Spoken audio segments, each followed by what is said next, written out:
Chapter 1544. Pu. Li Zixuan was heavily injured by Wu Jie and fell to the ground. Just now, Wu Jie's berserk true qi had been transmitted into his body through his sword, crazily wreaking havoc in his meridians, causing Li Zixuan, who was already in a weakened state, to the point where he couldn't help but spit out a mouthful of blood. The blood was also mixed with blood, clearly showing that Li Zixuan's internal organs had also been injured. But this wasn't the worst part. The worst part was that when Li Zixuan's sword had struck Wu Jie's chaotic thunder body had transmitted a considerable amount of lightning energy to Li Zixuan, causing Li Zixuan to feel as if he had been struck by lightning. His entire body was numb, and he couldn't even move a finger. This was because he didn't have any true qi in his body to neutralize this lightning. Pung pung pung. On the battlefield, seeing Li Zixuan heavily injured by Wu Jie, the 10,000 soldiers from Bing province charged towards Wu Jie without fear of death. But at this moment, Wu Jie was abnormally strong. None of the Tang army soldiers who got close to him could withstand a single blow from him. All of them were sent flying by his mace. In an instant, the Tang army's formation was in chaos. Seeing this, Wu Jie very wisely chose to fight while retreating. Because of the battle with Li Zixuan just now, although Li Zixuan hadn't been able to injure him, he had paid a heavy price. At this moment, he only had less than 40% of his true qi left. If he continued to fight with the Tang army, Wu Jie believed that there would only be one end for him, and that was death from exhaustion. As for the heavily injured Li Zixuan, Wu Jie didn't think of taking advantage of the situation to kill him, because he was very clear on his goal, which was to escape back to the Turks with the confidential information of Yanhuang College. As a result, under his brute force, the surrounding Tang army was quickly torn apart. Wu Jie resisted the attacks of the Tang army, while relying on his lightness kung fu to gradually close in on the northern opening.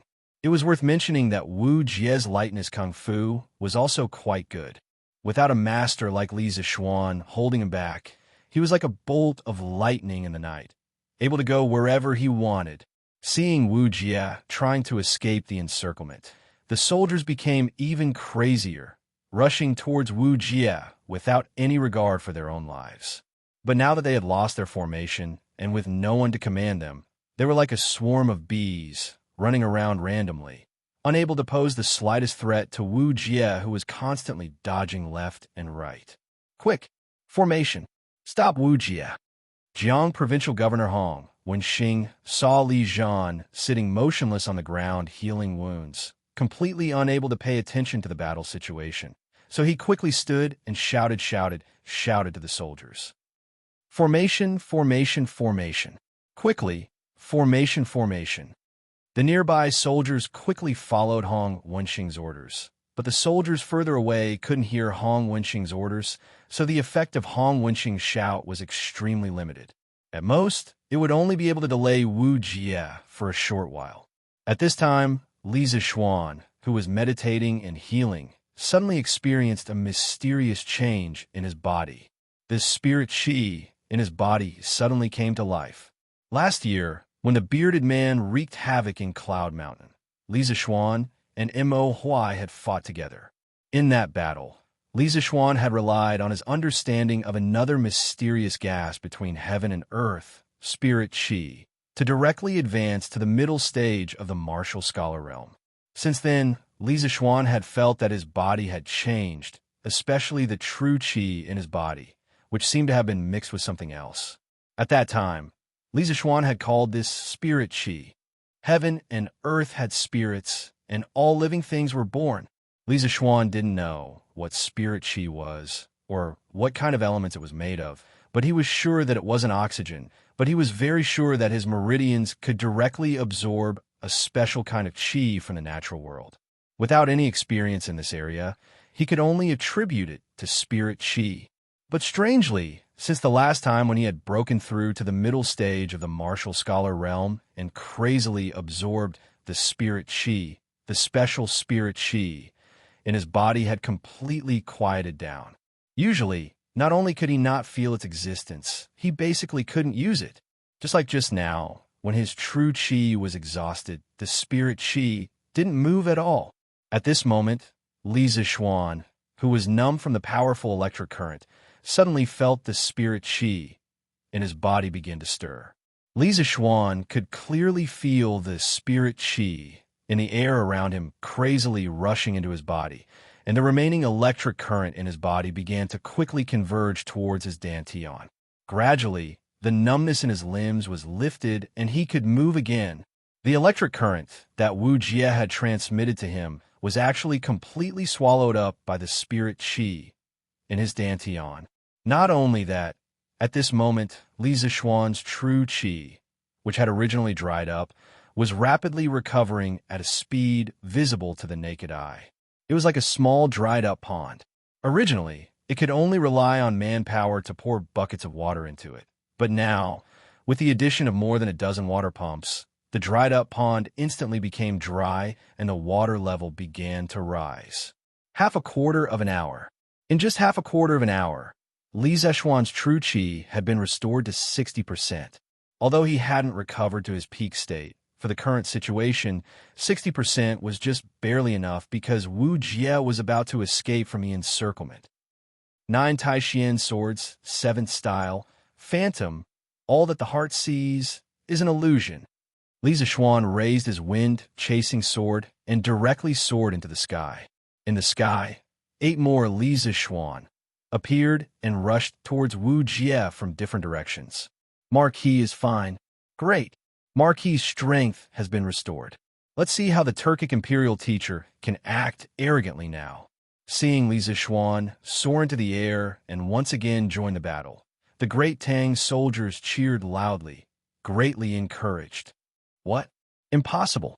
Feeling the familiar murderous intent behind him, Wu Jie hurriedly turned around, and when he saw that it really was Li Zixuan, his eyes widened in disbelief.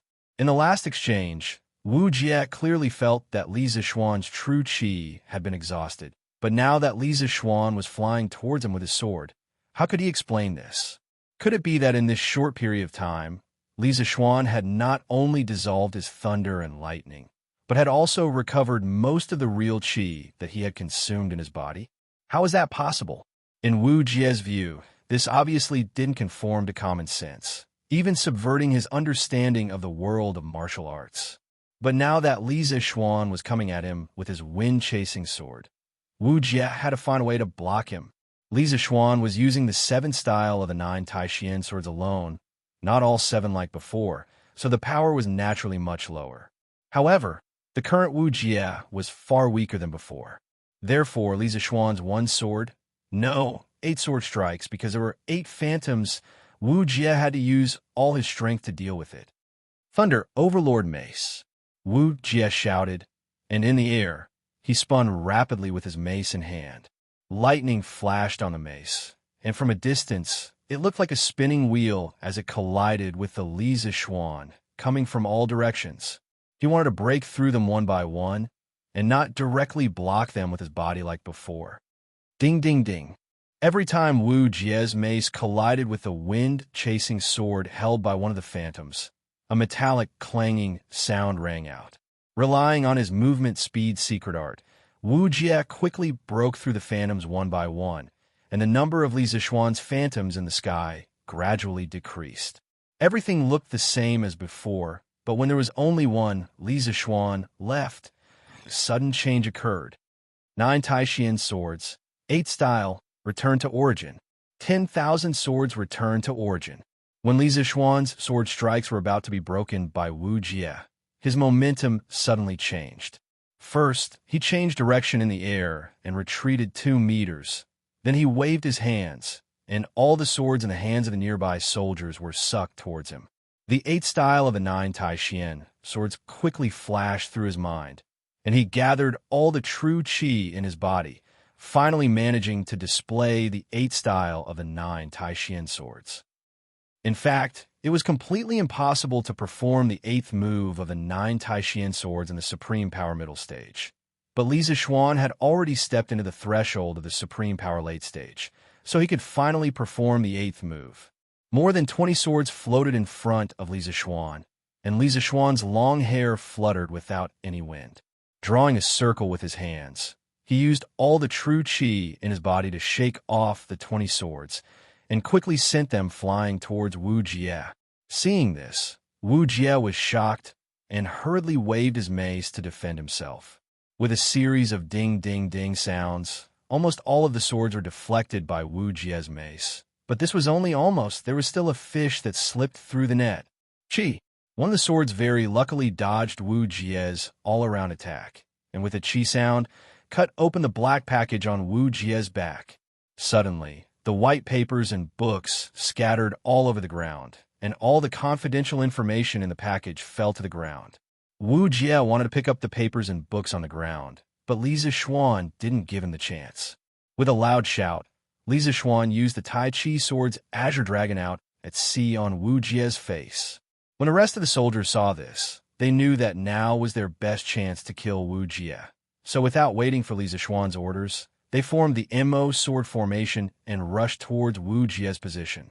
Wu Jie dodged Li Zishuan's Azure Dragon out at sea, and then looked at the Yanhuang College's confidential information that was scattered all over the ground. He gritted his teeth, knowing that it was impossible for him to take all these things away today, because the Tang army had already formed the formation and was about to surround him again. Great Tang Marquillon, and you really are different from other cultivators.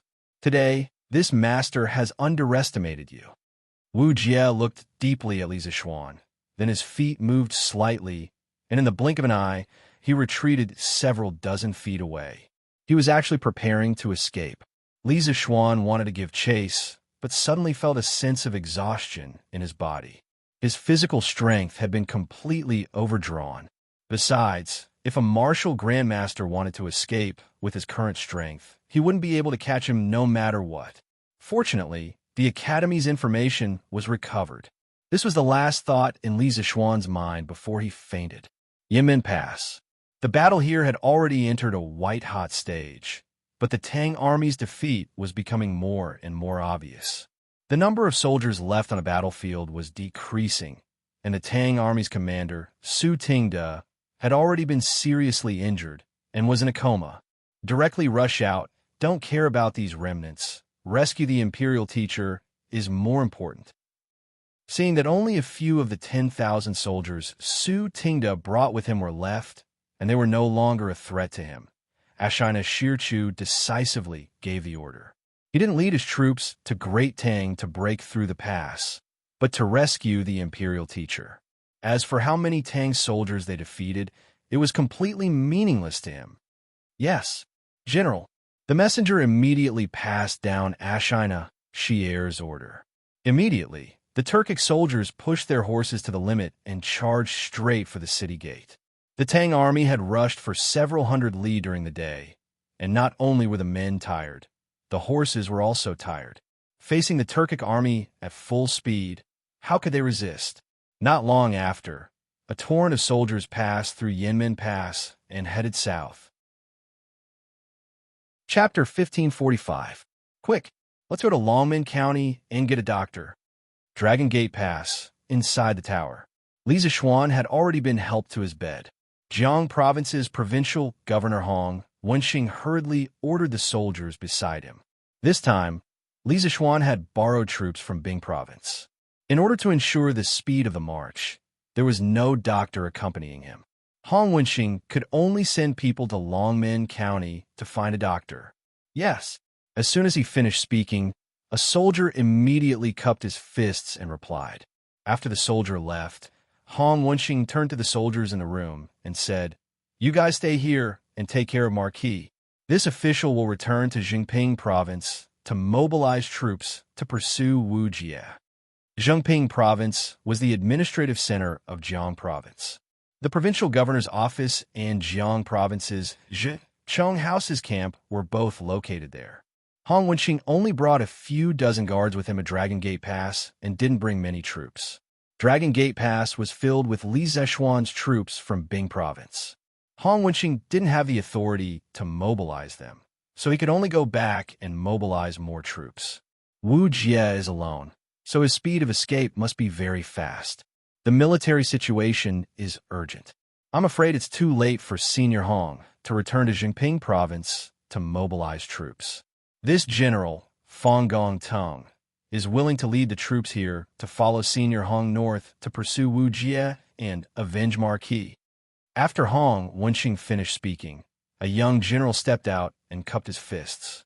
During the day, Su Ting took 20,000 soldiers to Ma Do Pass, Yonghe Pass, and Yinmen Pass to set up defenses. At the same time, he left behind a few capable generals for Li Zichuan, and this Fong Gong Tang was one of them. Hearing this, Hong Wenqing's eyes lit up. He nodded and praised. Good. Then I'll have to trouble Fong Gong Tang to lead 8,000 soldiers to pursue Wu Jie with this official.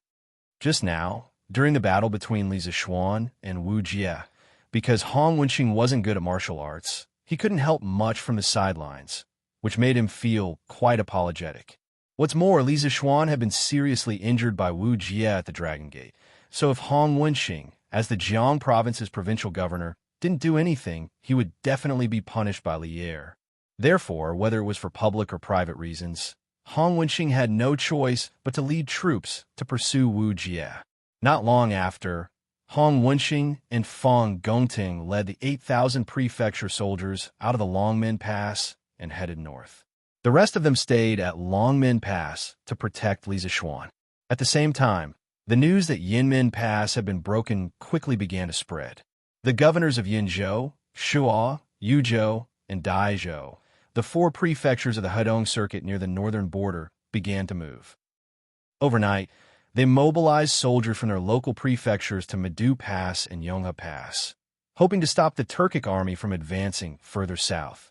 After all, 2 years ago, Sheli Khan had taken advantage of the change in power in the Great Tang Empire to send an army of 100,000 soldiers to attack the Great Tang from Yinzhou. They had been unstoppable, first attacking Jing province, and then advancing all the way to the capital of the Great Tang, Chang'an. Many people could still vividly remember that scene. Who could guarantee that the 50,000 Turkic soldiers wouldn't run to the gates of Chang and then show off their might to Lier? If that really happened, all the officials of the four prefectures of the Hedong circuit would probably be demoted by Lier. Thus, when they learned that Ashina had led 50,000 Turkic wolf cavalry into the pass, the governors of these prefectures instantly lost their composure. They hastily dispatched soldiers to pursue and trap the Turkic army in the Hedong circuit. The soldiers of these four prefectures added together numbered at least 70 to 80,000, but they had come from different directions. If they really did run into the Turkic army, they would still suffer a significant loss. High on the official road north of Longmen Pass, two men in black were madly galloping. In this era, there were no headlights or street lamps, so traveling at night was very dangerous. Fortunately, there was still some moonlight tonight, and the official road was relatively wide. Thus, even though these two were running so fast, they didn't fall into the ditches on either side of the road. State teacher, we'll reach Horsto Pass soon. Since that Li Zichuan was able to set up an ambush at Longmen Pass, there might also be a large number of Tang soldiers at Horsto Pass. Are we still going to force our way through? The man who was following behind said, There's no need. Our men should be arriving soon. The black-robed man riding at the front said in a hoarse voice. This man was Wu Jie, who had escaped from Longmen Pass. The other man was an experimental subject that Wu Jie had released at the beginning to see if there was an ambush at Longmen Pass. Wu Jie hadn't expected that the experimental subject would successfully escape while the other 3 Turkic warriors were left behind in the Tang army camp at Longmen Pass. The warrior in black couldn't help but be alarmed by these words. He couldn't help but whisper, Our men? Did the Khan send people to the Tang Empire to pick us up? Wu Jie didn't respond. It wasn't that he didn't hear it, but that he wasn't in the mood to answer this question. Right now, his mind was full of Li Zichuan. To be more precise, he was thinking about Li Zichuan's last counterattack.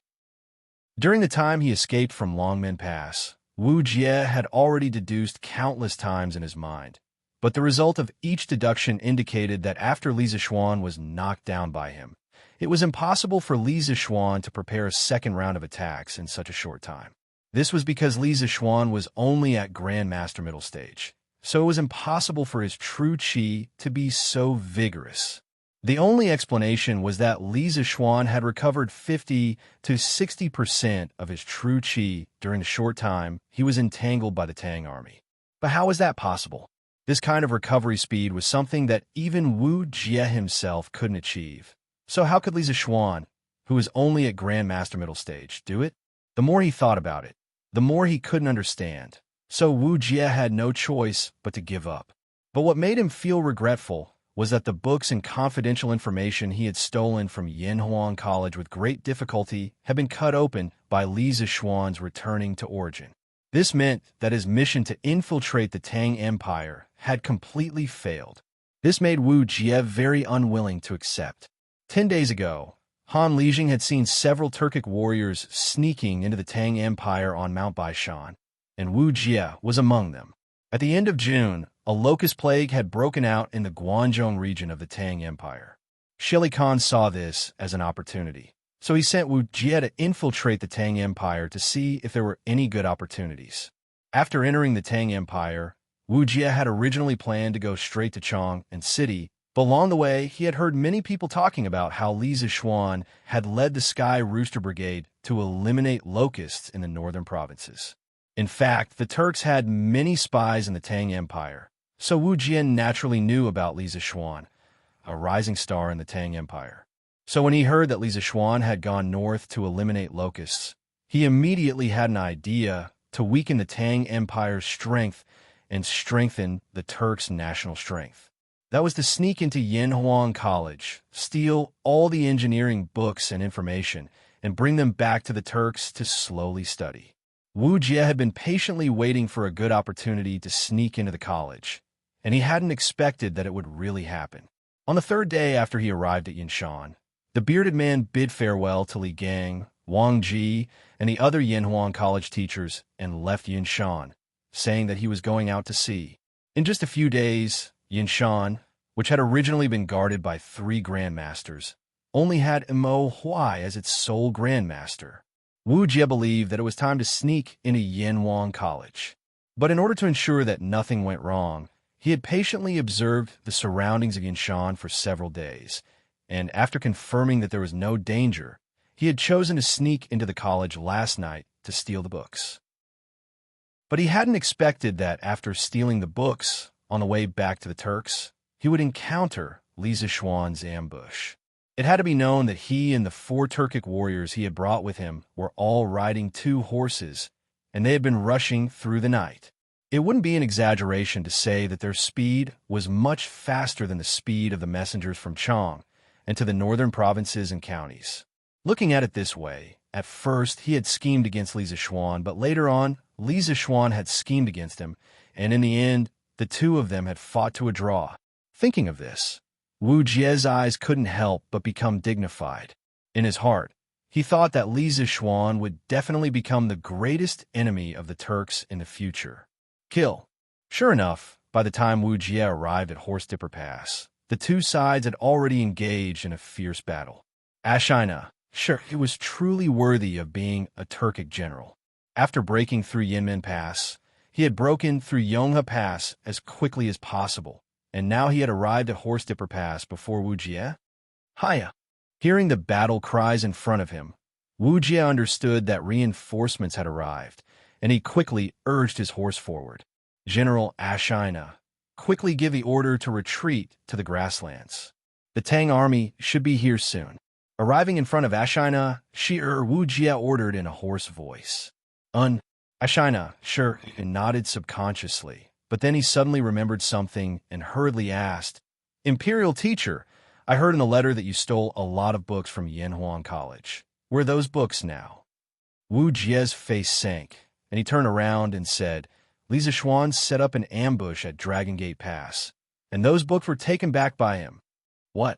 Ashina, sure, it was shocked when he heard this, and he asked in disbelief, why would Li Zixuan set up an ambush at Dragon Gate Pass? Shouldn't he be fighting locusts in the north of the great Tang Empire? Wu Jie sullenly said, how did this king know about this? Losing the books was a very shameful matter for Wu Jie, and now he was being questioned by Ashina Shi'er. So how could he be happy? He was the imperial teacher of the Turks, second only to one person. Hearing the unfriendly tone in Wu Jie's voice, Ashina sure couldn't help but be startled, and then he wiped his nose and asked as calmly as possible, "Dare I ask, imperial teacher, how many people did Li Zishuan set up at Dragon Gate Pass?" Wu Jie lightly said, "About 10,000 people." Li Zishuan was seriously injured by this king, and the great Tang army should also have 700 to 800 people injured. Only 10,000 people? And Li Zishuan is seriously injured? Ashina Shi'er's eyes lit up when he heard this, and after hesitating for a moment, he said, "Imperial teacher, why don't we give Li Zishuan a surprise attack and take back those books from Li Zishuan?" Chapter 1546. Something happened. We gave him the authority to mobilize the soldiers of the northern 32 provinces. What could possibly happen to him? Within the Suidu Hall, Li Er couldn't help but speak out after hearing Li Tai's words that were filled with worry. In Li Er's view, no matter how powerful Wu Jie was, how could he threaten Li Zishuan, who had so many soldiers under his command? A martial grandmaster was still a human, not a god. Li Tai was slightly relieved to hear this, but then his brow furrowed again. Imperial father, Wu Jie suddenly sneaking into the Great Tang. Was it Khan Shieli who ordered him to do so? And could Khan Shieli still have a backup plan? For example, he might have hidden a large number of soldiers on the northern border of the Great Tang. Once Wu Jie succeeds, the Turkic army will enter the pass to receive him. Li Er's expression suddenly turned grim. After a moment of silence, he nodded. "Qingke, your analysis is correct. This situation is extremely likely. It should be that Li Zishuan has made many divine weapons for the Great Tang in the past year." After Shieli heard about it, he sent Wu Jie, a martial grandmaster, to sneak into Cloud Mountain to steal. This way, Shieli must have a backup plan. I really didn't expect that Shieli, a fierce and ruthless character, would send someone to do such a shady business. Li Er couldn't help but slam the table and stand up. Li Tai stood up and clasped his hands. "Imperial father, if this is really the case, then Yamacho's situation is not good. This afternoon, your eminence and the other generals calculated that Wu Jie would most likely arrive at Longmen Pass in the evening. Mountain Chieftain is an intelligent man and should have been able to guess Wu Jie's route, but time is tight. Even if he can transfer soldiers from Bing province, it would be impossible for him to gather more than 50,000 soldiers in such a short amount of time. If Wu Jie and the Turkic soldiers lying in ambush in the Great Tang's territory work together, Mountain Chieftain leading a lone army at Longmen Pass will not be able to stop Wu Jie from fleeing north." The little fatty who had wanted to compete with Li Zishuan back then was now racking his brains and thinking about Li Zishuan's safety. It had to be said that Li Zishuan had a special kind of charisma. Charisma? How could Li Er not understand what Li Tai was talking about? Li Zishuan was the most promising talent of the Great Tang's younger generation. He didn't want anything to happen to Li Zishuan, but what else could he do? At this moment, Li Zishuan was several hundred li away from the capital. If something were to happen, it would have already happened. Thinking of this, Li Er couldn't help but walk back and forth in front of the hall with his hands behind his back. Beep, beep, beep. At this moment, the telegraph on the small square table beside Li Tai suddenly beeped. Swish, swish. Both father and son turned their gazes to the telegraph at the same time. Soon, Li Tai came back to his senses. He quickly picked up a pen and paper and began to record. A moment later, the telegraph stopped beeping. Li Er quickly asked, "How is it? Is it from Li Zishuan?" "Father, it's not a telegram from Yamacho." Unexpectedly, Li Tai shook his head. Seeing the doubt in Li Er's eyes, he quickly explained, "It's from Meng Wen Hao." As he spoke, Li Tai had already sent out a string of codes to indicate that he was beside the telegraph. "Oh, is it news about Shu Bao, Jijia, and the others?" Li Er's eyes narrowed as he asked in a deep voice. Li Tai nodded and said, "It should be." Beep, beep, beep, beep. As soon as he finished speaking, the telegraph beeped again. This time, the telegraph beeped for a long time. Lier looked on anxiously from the side. The main reason was that he couldn't understand this non-human language, so he felt that time passed very slowly. After some time, the telegraph finally stopped beeping. Lier knew that Li Tai was going to start translating the codes, so he didn't say anything to disturb him. However, as Li Tai compared the translated codes to the codebook, his expression gradually became serious. Seeing this, Lier's heart sank. He quickly asked, "Chinke, is there a change in the situation at the front line?" Li Tai took the paper with the translated report and stood up. With a solemn expression, he said, "Imperial Father, General Qin's army has already arrived at Puzhou. Just a moment ago, the scouts at the front sent news that the Turkic army of 50,000 is attacking Yanmen Pass. Yanmen Pass has been broken, and the armies of Yinzhou, Daizhou, Yuzhou, and Shuozhou have all moved to stop the Turkic army from continuing south." What? The Turkic army of 50,000 broke through Yanmen Pass? Li Er's expression changed. He rushed in front of Li Tai and asked, "Then what about Li Zishuan?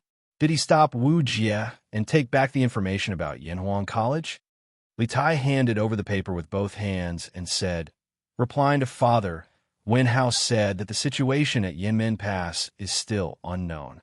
General Qin and his troops are marching through the night towards Yanmen Pass.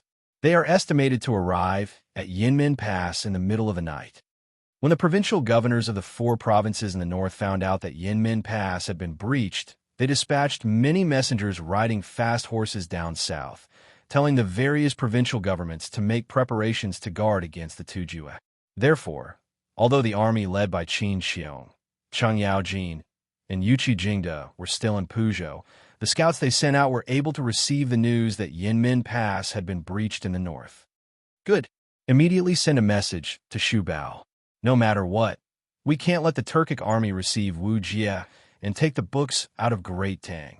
Lier's face was as calm as water as he nodded and ordered. Lier wasn't worried about an army of 50,000 Turks entering the Great Tang. After 2 years of recuperation, the Great Tang could be considered a powerful army. It was impossible for a mere 100,000 Turks to reach Chang, and in the 9th year of Wuda to happen again. His main concern was that after receiving Wu Jie, the Turks would flee back to the steppe with the Academy's secrets. If that really happened, the Academy's secrets would truly be lost. "Yes, Father," Li Tai replied, and quickly sat down beside the telegraph machine to continue sending messages. A few hundred li away from Chang, in Baoding County in Puzhou, both sides of the official road were filled with soldiers. They were taking a temporary rest. "General Qin, His Majesty wants us to rush to Longmen Pass. We can't let the Turkic army meet up with Wu Jie and take the books out of Great Tang." Meng Wenhao took out a piece of paper and cupped his hands in front of Qin Xiong and Yu Qigong. Qin Xiong couldn't help but nod. His Majesty can also see that Wu Jie will definitely pass through Longmen Pass. Since that's the case, let's continue our march. We must reach Longmen Pass within 4 hours. Not only were Li Er, Li Jing, and the others able to predict that Wu Jie might encounter Li Zishuan at Dragon Gate Pass, Qin Xiong, Cheng Yaojin, Yuqi Jingde, and the others, who had experienced hundreds of battles, could also predict this. Therefore, the route of their army was very clear. After leaving Chang'an City, they went straight to Dragon Gate Pass, basically taking no detours. That's right. Military intelligence is like fire, and time waits for no one. Come, pass on my order. All soldiers of the 3 armies are to immediately mount and continue marching. Yuqi Jingde shouted loudly, instructing. Yes. A few moments later, the 10,000 elite soldiers mounted once more and galloped forward under Qin Xiong's lead. This time, Qin Xiong was leading all light cavalry, and their specialty was their mobility and speed. In addition, Meng Wenhao had followed the army to Zhengzhou and was quite proficient in riding. Otherwise, he would have suffered a lot on this expedition. Marquis's internal organs were injured, and then he forced himself to circulate his energy. This is damaging his vitality. This old man doesn't know martial arts, so I can only give Marquis a calming and nourishing medicine. As for when Marquis will wake up, that's hard to say. Long men pass inside the turret. Two soldiers finally kidnapped a famous doctor from Longmen County to treat Lisa Schwan. After the old doctor checked Lisa Schwan's pulse, he couldn't help but shake his head with a heavy expression. What do you mean? Dr. Liu, aren't you the best doctor in Longmen County? Why can't you treat Marquis? One of the soldiers who brought the old doctor to Longmen Pass asked anxiously. The other three soldiers in the room also looked at Dr. Liu with red eyes. The white-bearded old man suddenly looked troubled. He sighed and said, I don't know martial arts, and I'm only good at treating external injuries. However, Marquis has internal injuries, and I can't do anything about it. Please find someone else. I'll give Marquis a prescription. Perhaps it can slightly reduce Marquis's injury. After that, he ignored the angry stares of the people in the room and started writing the prescription. No, you have to save Marquis. Marquis is a good person. Longmen County was also affected by the locust plague. If it weren't for His Highness, Prince of Shu, who led Marquis' Sky Pheasant Brigade to eliminate the locust plague, Longmen County would definitely be in famine this year. If you don't cure Marquis, how can you live with your conscience? A soldier with a big beard stood out and said unwillingly to the old man. In fact, not only did Li Ku's team eliminate the locust plague in Longmen County, but many counties in Bing Province also received the favor of Li Ku and Li Zishuan. Therefore, when they saw that Li Zishuan was unconscious, many soldiers who followed Li Zishuan to Longmen Pass were secretly anxious. They wished they could take his place. This was the will of the people. This was what it meant to be repaid with kindness. When the old man heard that, he couldn't help but pause. He slowly straightened his body and said with a pained expression, How can I not know that Marquis is a good person? How can I not know that the locust plague in Longmen County was eliminated because of Marquis' Sky Pheasant Brigade? It's just that I really can't do anything. If possible, I'm willing to exchange my life for Marquis. But I can't. If you want Marquis to wake up as soon as possible, you have to find an inner force expert who is proficient in the art of healing. According to what I know, I'm afraid only Dr. Sun is qualified to do it. Dr. Sun? Dr. Sun should still be in Chang'an. How can he make it in time? The soldier with the big beard couldn't help but ask. Lieutenant Liu, this is bad. A large number of cavalrymen with torches have been spotted 20 miles to the north. They are rushing towards Longmen Pass. At this moment, a soldier ran in quickly and bowed to the bearded soldier with cupped fists. It turned out that this guy was a lieutenant of the Bing Province barracks. What? A large number of cavalrymen are approaching Longmen Pass? Are they soldiers from other places? The bearded lieutenant's eyes widened. His heart skipped a beat, and he suddenly changed his expression. I can't see clearly which place they are from, but their marching speed is very fast. It won't be long before they reach Longmen Pass. The soldier cupped his fists and replied. The bearded lieutenant's face darkened. He said, Let's go. Follow me to the city tower to take a look. Then, he remembered the white-haired old man beside him. He said, Dr. Liu, you don't have to worry. After you finish writing the prescription, someone will send you back to the county. Even if they are the enemy, they won't be able to hurt you. The old man shook his head and said calmly, Lieutenant Liu, you can go. I've lived to this age. What's there to be afraid of? The bearded lieutenant couldn't help but nod. He secretly thought that this old man was a good person. He must pay more for the consultation fee later. At that moment, the bearded lieutenant led two Mansion soldiers out of the door. Chapter 1547. If the other party is really the Turkic army, how can the 1,000 soldiers here be their opponent? It's no secret that the Turkic state preceptor covets Marquis' knowledge. If he sees that Marquis is unconscious, not only will he take away all the books in Yanhuan College, he might even capture Marquis and bring him back to the Turkic Empire. At that time, Marquis will still not be able to escape death. After listening to Dr. Liu's words, the bearded lieutenant's eyes widened, and he said anxiously. When Dr. Liu heard this, he suddenly had a difficult expression. Lieutenant Liu, Marquis' current situation is definitely not able to withstand the bumpy journey. This place is at least a dozen miles away from Longmen County. If you send Marquis back to the county, if you go too fast, Marquis might directly lose his life on the way. If you go too slow, the Turkic army will most likely catch up with Marquis. The result is the same. This old man has said everything. As for how to decide, I ask Lieutenant Liu to think thrice before you act. The bearded lieutenant opened his mouth and was so anxious that he almost cursed. In this situation, if he stayed, he would definitely die. If he escaped, he would also definitely die. It wasn't an exaggeration to call it a hopeless situation. What choice did you ask him to make? What thrice? Even if he thought 100 times, he still couldn't do it. In addition, not only did Li Zishuan have a high position and power, but he was also deeply loved by the people of the Tang Empire. When it came to the life and death of Li Zishuan, the bearded lieutenant really didn't dare to take the risk. Just think about it. If Li Zishuan died because of his wrong decision, not only would Li Er and the people of the world not forgive him, he wouldn't be able to get past himself. Therefore, at this time, the bearded lieutenant was hesitant. Speaking of which, if he had to risk his own life, he wouldn't hesitate to do it. He wasn't afraid of death. Lieutenant, this subordinate has a plan. Just when the bearded lieutenant was as anxious as an ant on a hot pan, the soldier who came to report suddenly said, "Oh, what plan? Say it quickly. What time is it now? Bai Chi, you still want to keep me in suspense?" When the bearded lieutenant heard this, he resisted the urge to slap the back of the latter's head. Lieutenant, I just remembered."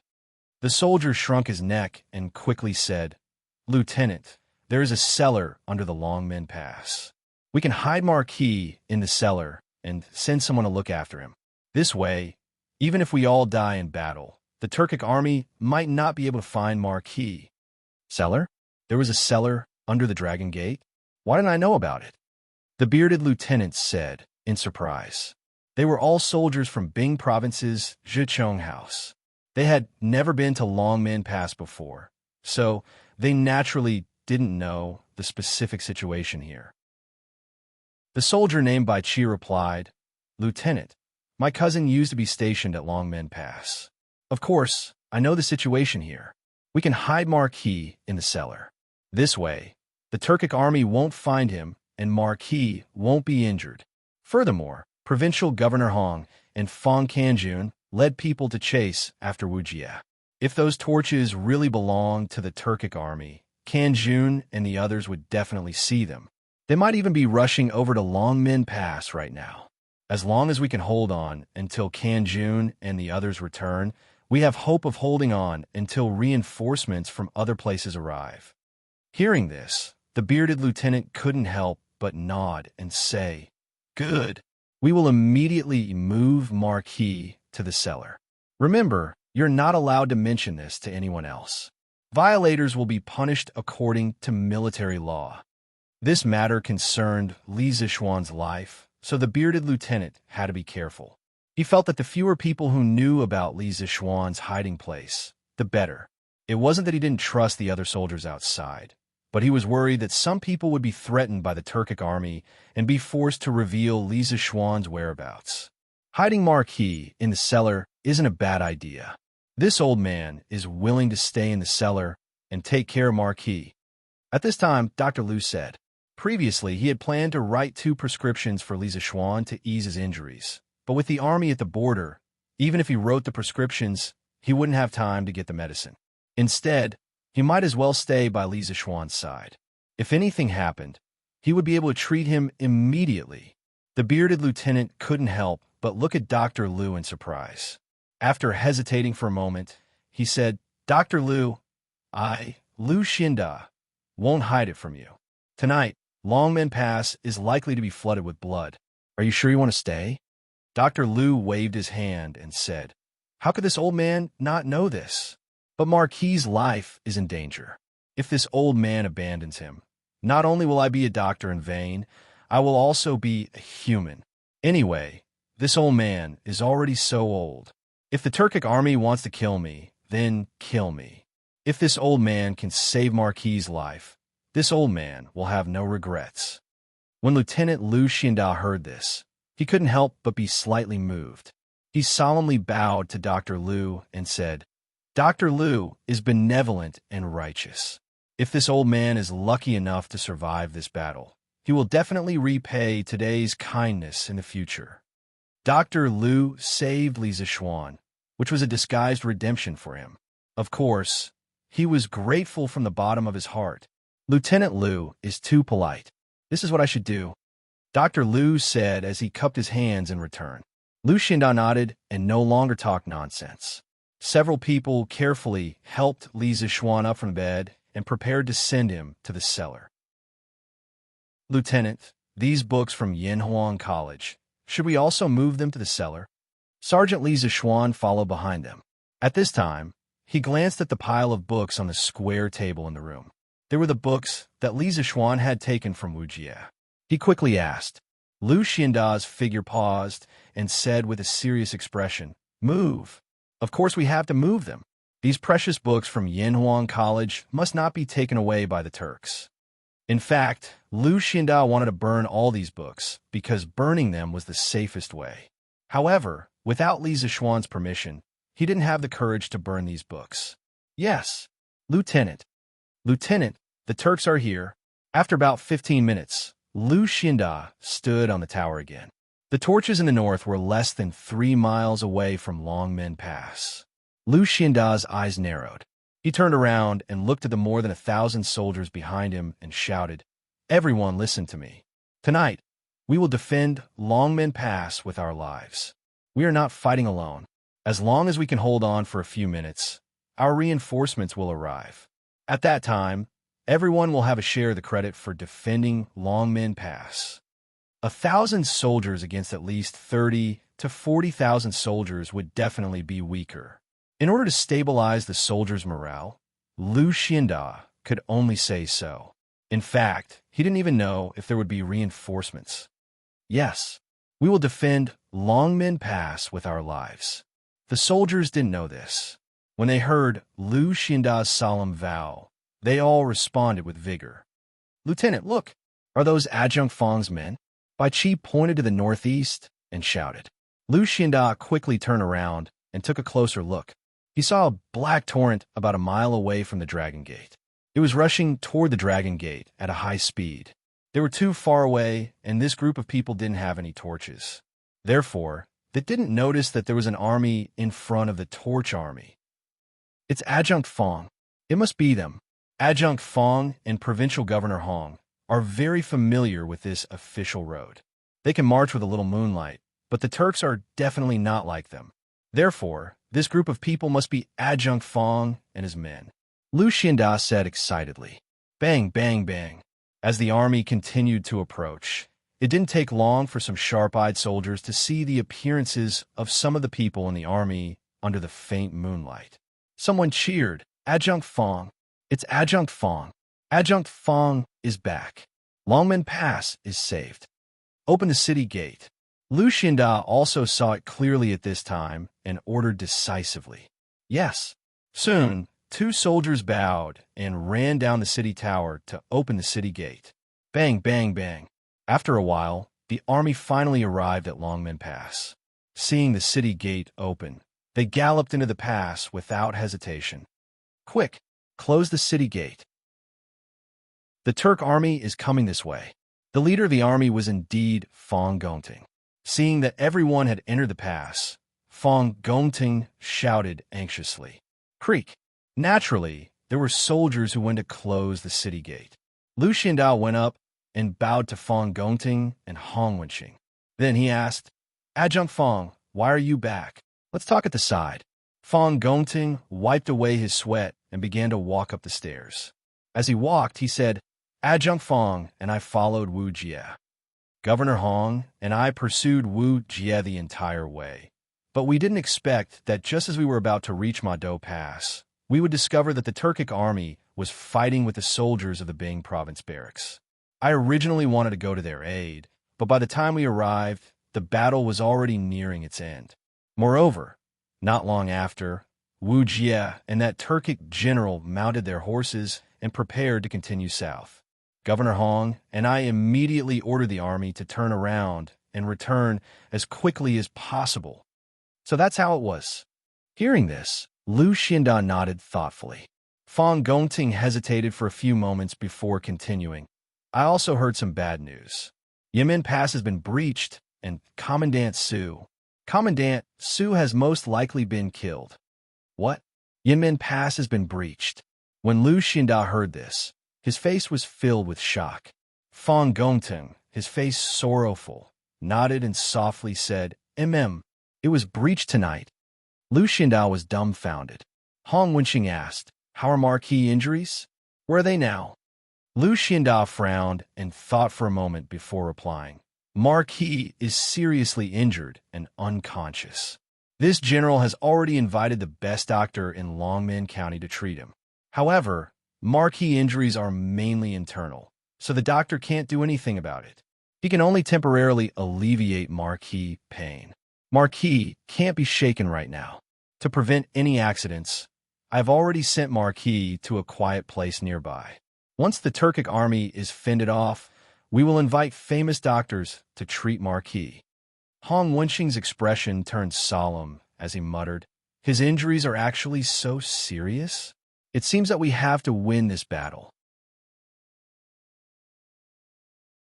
Chapter 1548.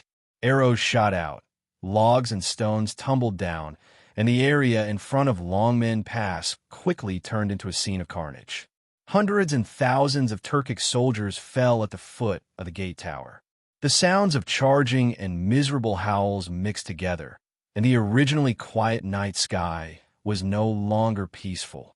In a village near Longmen Pass, the villagers who were sleeping soundly were woken up by the loud battle cries. They went out and saw flames in the direction of Longmen Pass. They panicked. There's a battle.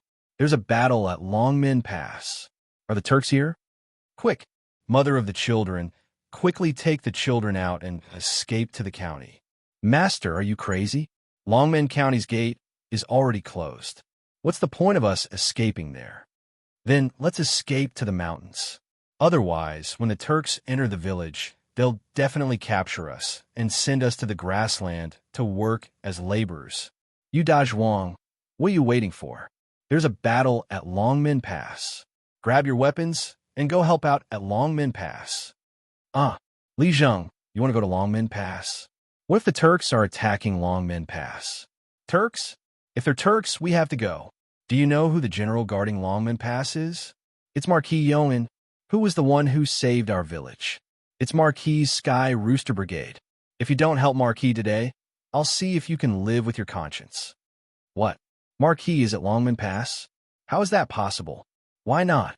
Ringawei went hunting in the mountains today and met Marquis on the way.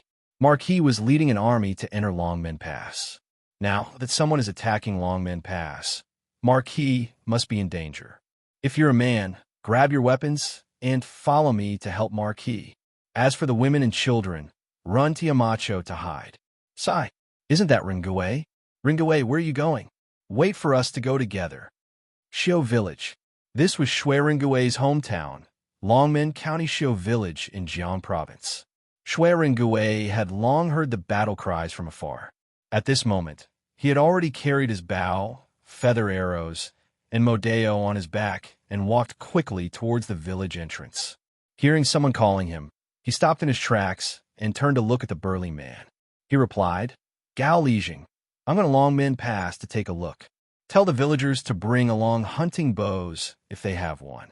It's the best thing to use to defend the city. Besides, Uncle Yu, with Marquis around, the Longmen Pass won't be breached. The army from the county will be here soon. You don't have to rush Aunt Yu and the rest into the mountains. It's not safe in the mountains at this time of the night.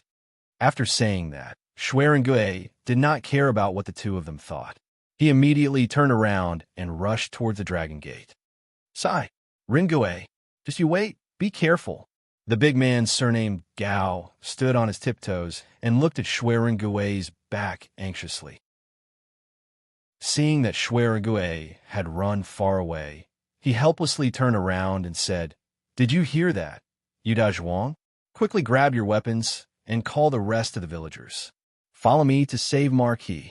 Let the women and children in the village hide at home. Don't go to the mountains. What if they encounter a pack of wolves? Quick! Yu Dazhuang had already woken up. He quickly replied, Okay, Li Zheng, I'll go inform the rest of the villagers. The children's mother, take the children and hide at home. Don't come out. I'll be back soon with Li Zheng. After saying that, Yu Dazhuang quickly walked toward the small courtyard of a farmer's house in the east. If Li Zishuan was not at Longmen Pass, Yu Dazhuang would never have the guts to fight with the Turkic army. Now, no matter how brave the Turkic people were, he had to go because Li Zishuan was the benefactor of the entire Longmen County. He had to repay him for saving his life. Moreover, if they could block the Turkic army outside Longmen Pass, they would have saved his family. The woman behind him shouted worriedly, Husband, you have to be careful, because many villagers had already been awakened by the battle cries in the direction of Longmen Pass. It didn't take long for 40 to 50 youths with wooden bows, sickles, and shovels to gather at the entrance of Xiu village. Under the leadership of Gao Li Zheng, this small group quickly headed towards Longmen Pass. Moreover, the other villagers of Xiu village were also informing the other villages. It wouldn't be long before the other villages also sent a group of youths to support Longmen Pass. I didn't expect the Tang army to prepare rolling stones and logs in advance. We can go on like this. The Tang army behind us is about to arrive. I wonder if the state teacher has a good idea. In front of Longmen Pass, under the Turkic army's flag, Ashina Shier turned his head and asked Wu Jie. At this moment, Wu Jie was sitting cross-legged on his horse with his eyes closed, seizing the time to recover his internal strength. After all, a great grandmaster was also a human. From last night until now, not only did he not sleep for a moment, he also fought with several experts and thousands of Tang soldiers. Whether it was internal strength or mental strength, he had consumed a lot.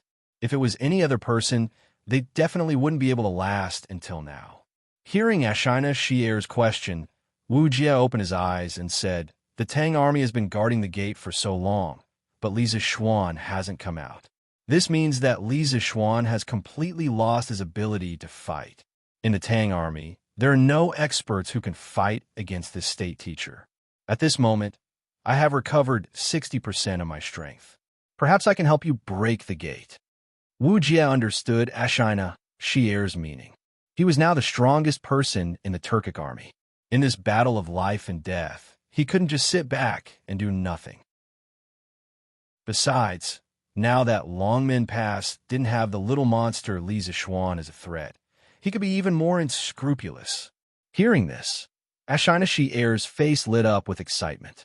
He laughed heartily and said, With state teacher's words, this general can rest assured.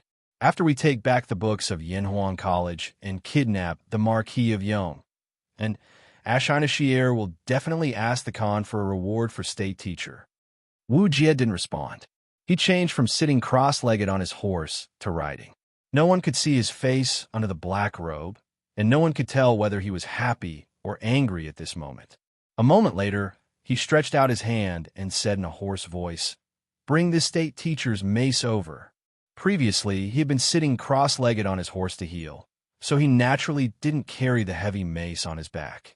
Although he didn't care about the weight, it would inevitably affect his healing.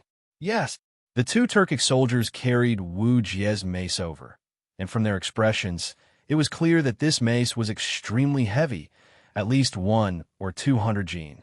But Wu Jie stretched out his arm and easily grabbed the mace. Then, he lightly said, This state teacher will go and break the gate. You take the elite wolf cavalry and follow behind. His tone didn't allow anyone to object. Clearly, he was the one who had the final say here. Ashina Shier's face didn't show any displeasure. Instead, he respectfully cupped his fists and said, State teacher can rest assured. This general will definitely not fall behind. Wu Jie imperceptibly nodded. Then, he stroked the mane of his war horse and muttered meaningfully, What a pity for such a good horse. Saying so, he no longer hesitated. He kicked the horse's belly and shouted, Hiya, pung pung pung. Soon, Wu Jie's warhorse began to crazily accelerate, becoming faster and faster until it couldn't distinguish between friend and foe. The Turkic soldiers in front of Wu Jie, who were attacking the gate, were all sent flying by his warhorse. Wu Jie rode alone, wielding his mace like an unparalleled war god, rapidly charging towards the gate. It's Wu Jie. What does he want to do? On the city gate tower, Lu Xianda quickly noticed Wu Jie charging out of the Turkic army and was somewhat surprised and puzzled. Standing next to him, Fang Gongting took a closer look and suddenly paled. He wants to break the gate, quick. Everyone quickly fire arrows in that direction. The Dragon Gate Pass was different from the Yemen Pass. The walls here were much wider, with a width of nearly 300 feet. It was more than enough to accommodate 1,000 or 2,000 archers standing in 2 rows. Under Lu Xianda's command, the first batch of archers on the gate tower changed their target, shooting in Wu Jie's direction. Afterwards, the first row of archers crouched down to reload their arrows, while the second row of archers continued to shoot in Wu Jie's direction. Xiao xiao xiao. A sky full of arrows rained down on Wu Jie, but Wu Jie showed no fear. He didn't slow down his horse at all. With one hand holding the reins and the other holding the mace, he waved it in front of him. The powerful true qi in his body spread out through the mace, quickly forming a true qi cover in front of him. All the arrows that came within 3 feet of him were all sent flying. In this way, the Turkic soldiers around Wu Jie were completely out of luck. Wu Jie could block the sky full of arrows, but they couldn't. After 3 volleys of arrows, there wasn't a single Turkic soldier standing next to Wu Jie. Of course, this wasn't necessarily a bad thing for Wu Jie, because this meant that there was no one in front of him to block his path. Thus, his warhorse once again sped up, leaving behind no one in the dust. 50 zhang, 40 zhang, 30 zhang, 20 zhang. In the blink of an eye, Wu Jie was only 20 zhang away from the gate. On the city gate tower, Hong Wenxing and Fang Gongtang saw Wu Jie's brave and invincible stance and couldn't help but feel a sense of powerlessness. Facing a martial grandmaster-level Turkic wolf cavalry as the vanguard, defending the city had become very difficult. They were already in a weak position, and with the addition of a martial grandmaster-level Wu Jie, they were even more powerless. This was somewhat similar to the words Xiang Yu had said when he committed suicide in the Wu River. Now that I am trapped here, the death of the heavens is not my fault. Not my fault. If the Dragon Gate really fell tonight, it wouldn't be because there was a problem with their command, but rather because Wu Jie's personal strength was too strong. One man could fight against 1,000 soldiers. On top of the city gate tower, the archers were frantically firing arrows in Wu Jie's direction, but none of them seemed to be of any use. The rain of arrows didn't seem to be able to harm Wu Jie in the slightest. When he was about 15 meters away from the city gate, Wu Jie slapped his horse's back and leapt off. Taking advantage of the super speed he had gained from riding his horse, Wu Jie kicked his horse's head with all his might, gaining another burst of speed. Grabbing his mace, he flew towards the city gate at an even faster speed. The warhorse was hit by Wu Jie's kick in the air and immediately let out a mournful whine, blood gushing out of its head as it collapsed to the ground. At this moment, Wu Jie was still in the air, swinging his mace to block the incoming arrows while secretly accumulating his strength. Once he reached the gate, he would use his strongest attack and blow the gate open. At this moment, a young man climbed up the stairs from the side of the city gate tower. The soldiers who saw him were stunned at first, but quickly stepped forward to stop him. However, the young man didn't have time to explain and directly jumped up, stepping on the shoulders of the soldiers, and quickly flew towards the edge of the city wall. After seeing Wu Jie rapidly approaching, the young man didn't hesitate. While in the air, he knocked an arrow and aimed at Wu Jie. Xiao xiao xiao. The youth shot out like a bolt of lightning, releasing 3 arrows in quick succession. Bolstered by the youth's true qi, the 3 arrows flew towards Wu Jie's chest and ribs in a triangular formation. The speed of the arrows was so fast that they actually created 3 sonic booms as they flew through the air. Wu Jie, who was flying towards the gate, suddenly felt a sense of crisis. Looking up, he saw 3 arrows flying towards him at an extraordinary speed. Danger! These 3 arrows had the ability to pierce through his true chi defense. Almost in an instant, Wu Jie made such a judgment in his heart. Thus, he quickly raised his mace and swung it in the direction of the 3 arrows. Ding, ding, ding. The 3 arrows collided with Wu Jie's mace one after another. But in the end, the 3 ants were unable to shake the elephant. Wu Jie wasn't injured by the young man's 3 arrows, but because he had to block the 3 arrows, his speed had slowed down a notch. However, he still had to break through the Dragon Gate tonight. Wu Jie faintly glanced in the direction of the young man's battle, then ignored him and continued to fly towards the city gate. Because after a few more meters, because of the angle, the people on the city wall wouldn't be able to shoot arrows at him. At that time, he would be able to use the strength he had accumulated for so long to break through the gate. Shui Rengui? You're the Shui Rengui who hunted in the mountains during the day? The sudden appearance of the 3 arrows not only disrupted Wu Jie's rhythm, but also shocked Fang Gongting and Lu Xianda, who were commanding the battle from the city tower. During the day, when the army had been marching, Li Zixuan had greatly praised Shui Rengui's archery skills. At that time, all of them had been present. Now, seeing Shui Rengui suddenly climb up the city tower and decisively shoot arrows at Wu Jie, Fang Gongting and Lu Xianda were both surprised and stunned. 2 generals, where is Marquis? Shui Rengui didn't have time to exchange pleasantries with the 2 of them. Once again, he knocked another arrow and aimed at Wu Jie, instantly releasing another 3 arrows. After that, he let out a sigh of relief. Not bothering to look at the results, he directly asked Fang Gongting and Lu Xianda. Chapter 1549. Shui Rengui was only at the peak of Qi transforming stage, so he knew that even if he was skilled in archery, he wouldn't be able to withstand the attacks of the black-robed, mace-wielding Turkic master. According to his estimation, this person was at least at the peak of martial scholar realm, and only Li Zixuan had a chance of stopping him, which was why he asked. Marquis is seriously injured and unconscious. He is currently recuperating in a quiet place. Lu Xianda replied in a low voice.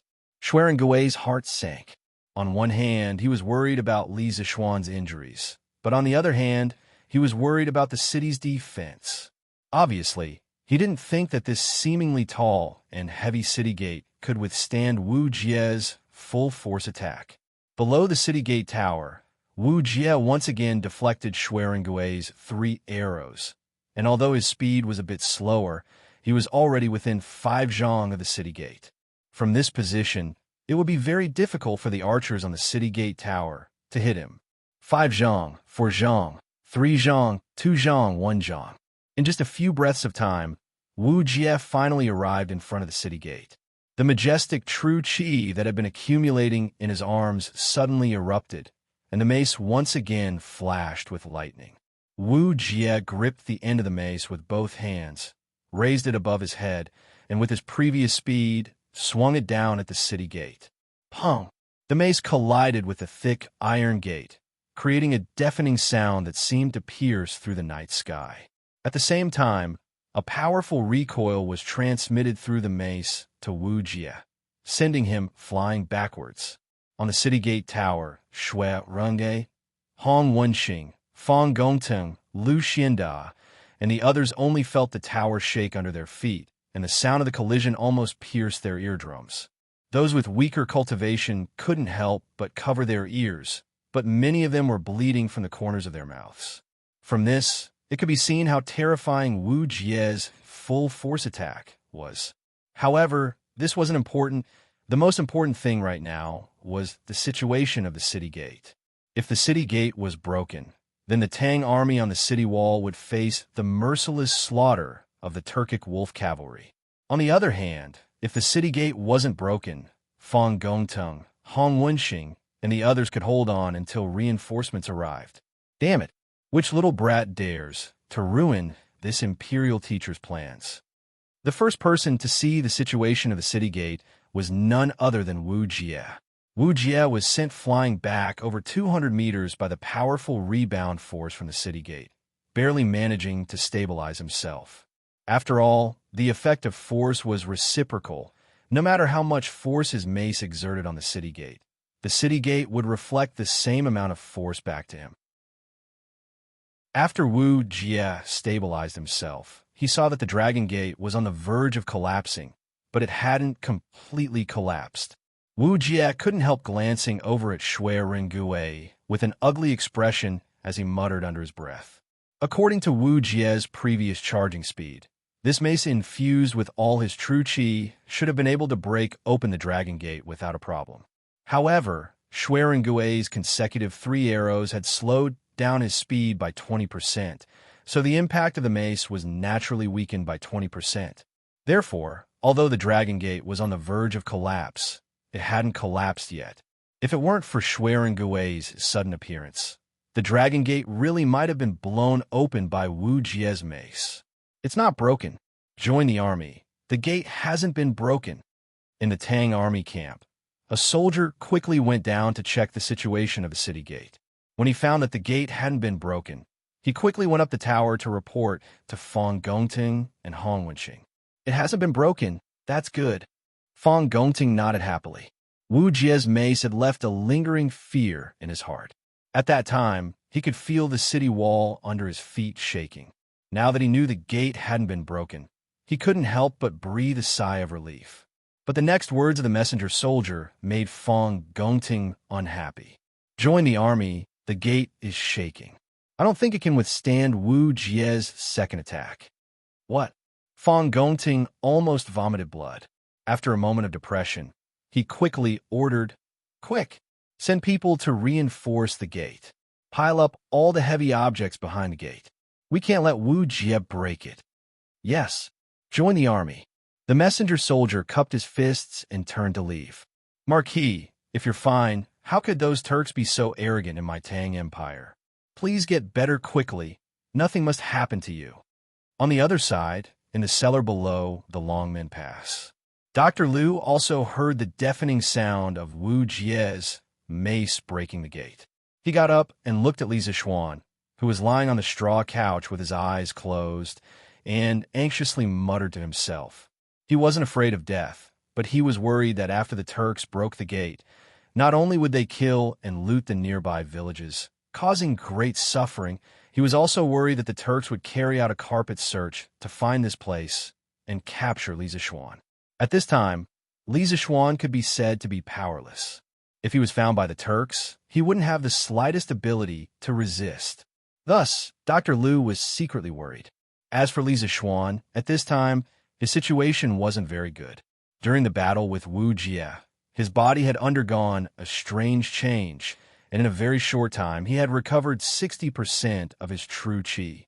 However, this was only the recovery of his true qi, and the injuries caused by Wu Jie's powerful lightning energy had not healed. Moreover, when he used the origin-returning sword on Wu Jie, not only had he exhausted the little bit of true qi he had just recovered, he had also aggravated his internal injuries. Because of Wu Jie's powerful true qi, Yang Kai's internal organs had been displaced, and the residual lightning energy in his meridians had taken advantage of the opportunity to wreak havoc in his meridians, causing his current situation to become even worse.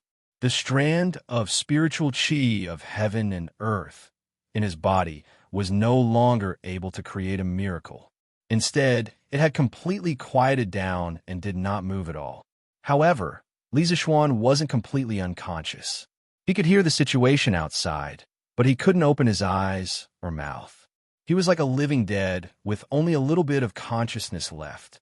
Li Zixuan knew that the Turks were attacking the Dragon Gate, and he also knew that the Dragon Gate wouldn't be able to hold on for much longer. He knew all of this, and he was very anxious in his heart, but he couldn't do anything. He used all of his strength, but he couldn't even move a finger, let alone open his eyes or get out of bed to fight. At this time, if only Sun Simiao was here, because Old Sun was not only a divine doctor, but also had a pure Taoist qi in his body, which was extremely beneficial for healing his internal injuries. Not good. Wu Jie is coming again. On the city gate tower, Shui Rengui's face changed, and he anxiously shouted. It was Wu Jie, who was below the city gate tower, who had mounted a war horse and was planning to use the same trick to attack the city gate again. Release the arrows. Quickly release the arrows. Prepare the rolling stones and logs. As soon as Wu Jie gets close to the city gate, push them down.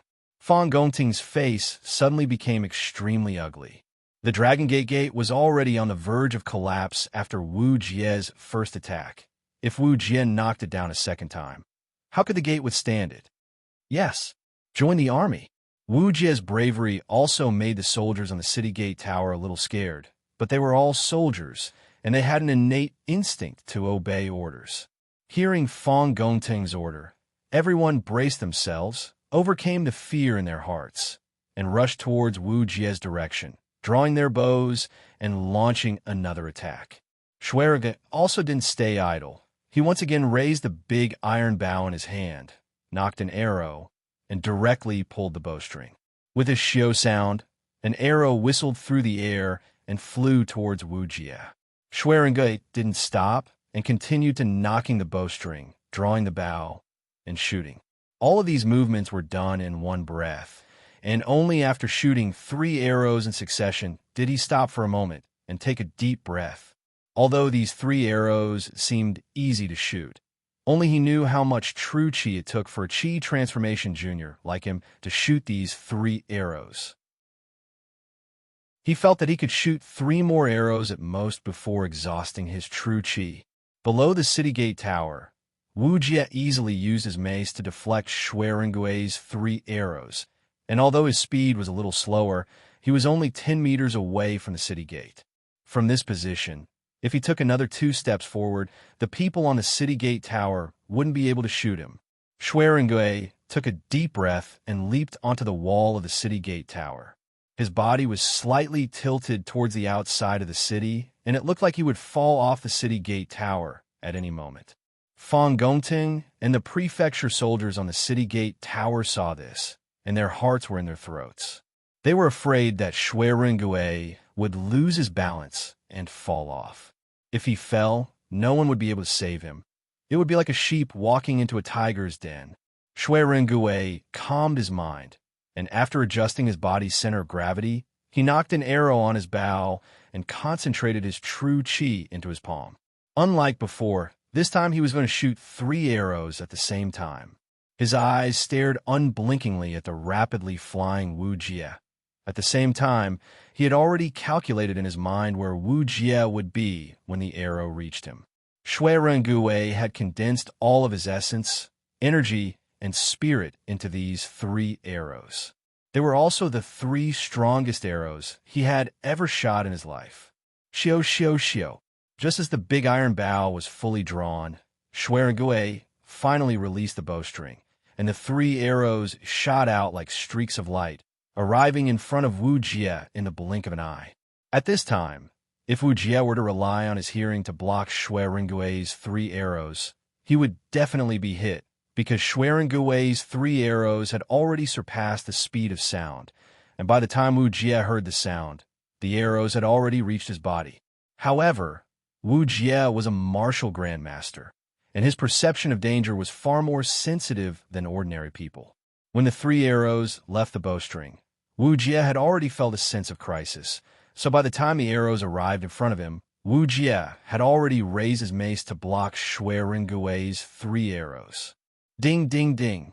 Another 3 arrows struck the mace, but unlike before, in order to block Shuai 3 arrows, Wu Jie's speed had decreased by 20%. However, for the city gate that was on the verge of collapse, this speed was more than enough. When the time comes, I'll capture that annoying little guy on the city wall and bring him back to the Turks. Wu Jie secretly thought to himself.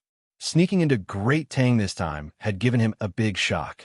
He hadn't expected there to be so many experts in the Central Plains, especially the younger generation of Great Tang, such as Dug Exen, Dugu Feng, Yuchi Baolin, Li Zishuan, Shuai, and many others. The dynasties of the Central Plains were full of talents, and the Turks were far from being able to compare. Although Wu Jie thought this, strangely, he didn't feel the slightest bit of sadness or worry. This was truly not in line with his status as the Turkic imperial teacher. All soldiers, hear my order. Once the city gate is broken, immediately charge in. Seeing Wu Jie's invincible bravery, Ashina was overjoyed. At this time, he pulled out the scimitar at his waist and loudly shouted, "Yes!" The morale of the Turkic army soared, and they all shouted in response. On the other hand, the Tang army, "Generals, please order all soldiers to go down and meet the enemy. This Shui has done his best." Shui Rengui's face was pale as he retreated from the city wall and spoke to Fang Gongting and Hong Wenxing with a heavy expression. Everyone understood what he meant, and they all knew that Longmen Pass would not be able to withstand Wu Jie's second attack. Fang Gongting's expression was grave as he loudly shouted, "All soldiers, hear my order. Go down the city wall and fight to the death with the Turks. Tonight, we swear to defend Longmen Pass to the death. Fight to the death. Defend Longmen Pass to the death. Fight to the death. Defend Longmen Pass to the death." The Tang army on the city wall began to move, and a solemn atmosphere quickly filled the entire Longmen Pass. The Tang people loved to fight, and they were not afraid of battle. In order to protect their home, they were willing to give up everything. On the other side, Wu Jie's mace was already within 5 zhang of the city gate. In the blink of an eye, he would be able to hit the city gate again. Dogs really can't change their habits. Have you all forgotten the boulder at the edge of the Yin Mountain?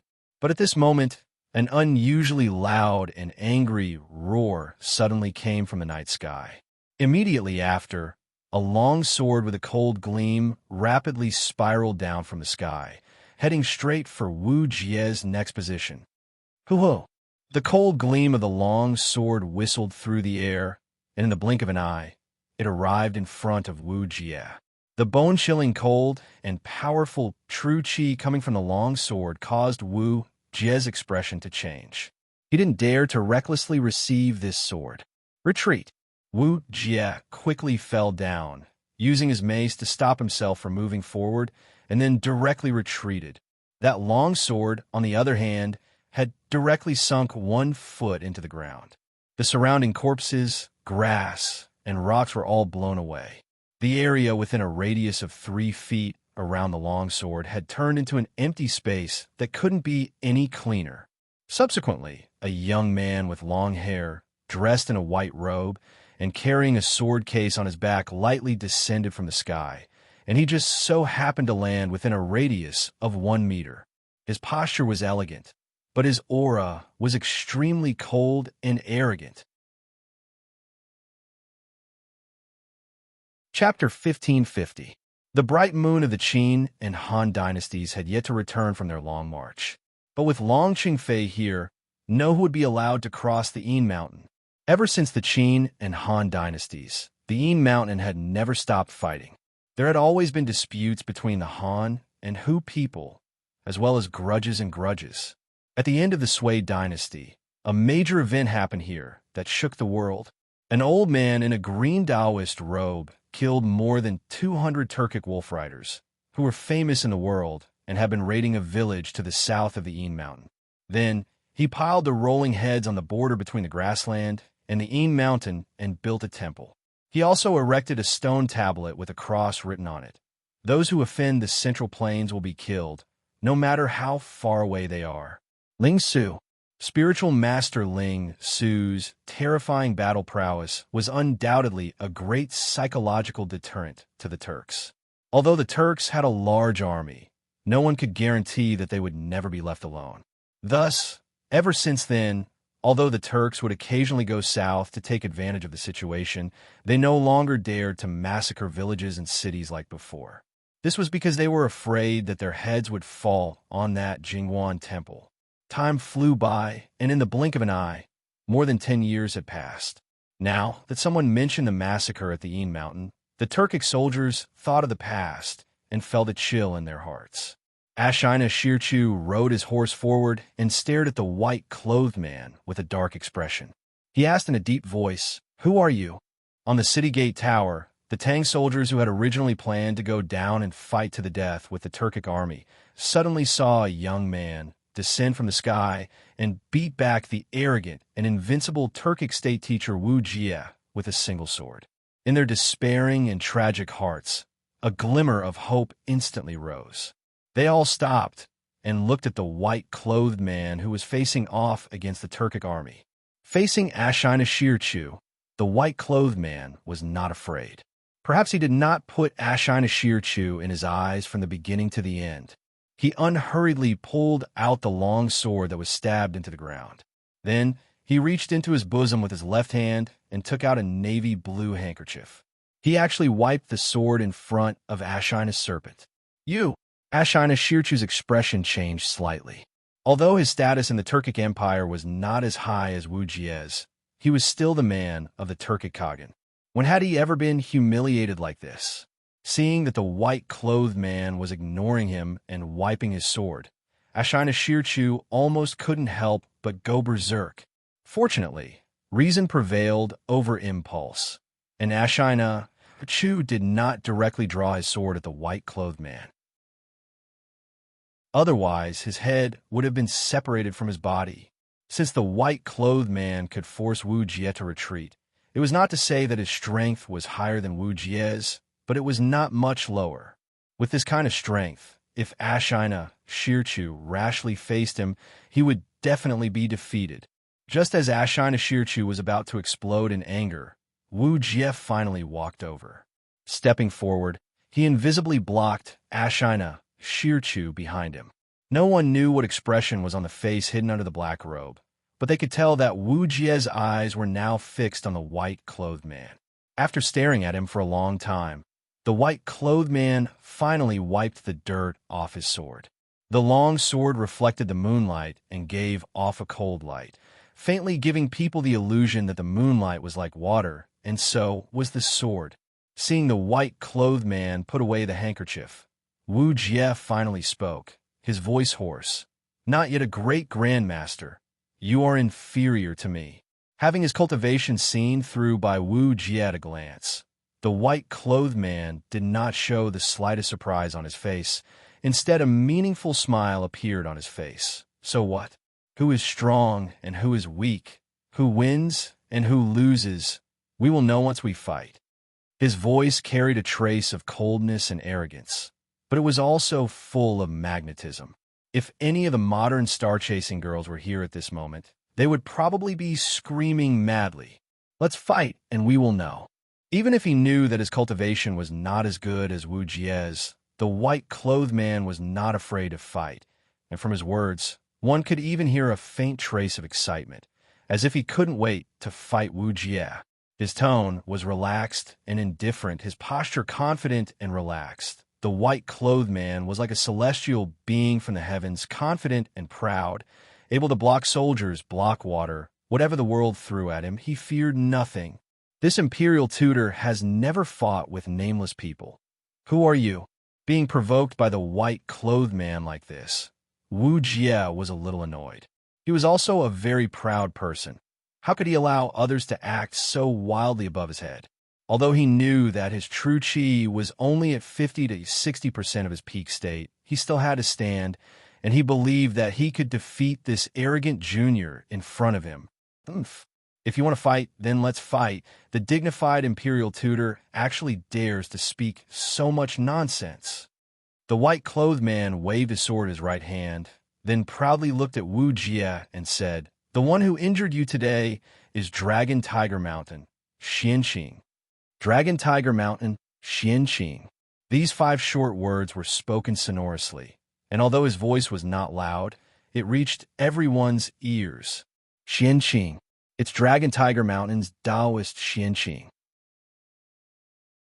On the city gate tower, Shuerge, Fong Gongteng, Hong Wenxing, and the others all stared in shock, their faces filled with disbelief, but this was quickly followed by ecstasy. Hearing this, Wu Jie remained silent, not showing any exaggerated reaction. On the other hand, Ashina Shirchu couldn't help taking 2 steps back after hearing the white-clothed man's identity. "You're from Longhu Mountain? What is your relationship with Ling Su?" When the white-clothed man appeared, he said, "Have you all forgotten the stone tablet at the foot of Yin Mountain? Now that he said he came from Mount Longhu, Ashina, she's heir, Chu subconsciously thought of spiritual master Ling Su, who had already passed away. Huh, you still remember my senior brother. Since that is the case, why did you invade the Central Plains again today? Do you want to be buried here? This time, the white-clothed man did not ignore Ashina, sure, Chu, but looked at him lightly, then sneered. Senior brother? You are Ling Su's junior brother? Ashina, Chu was stunned.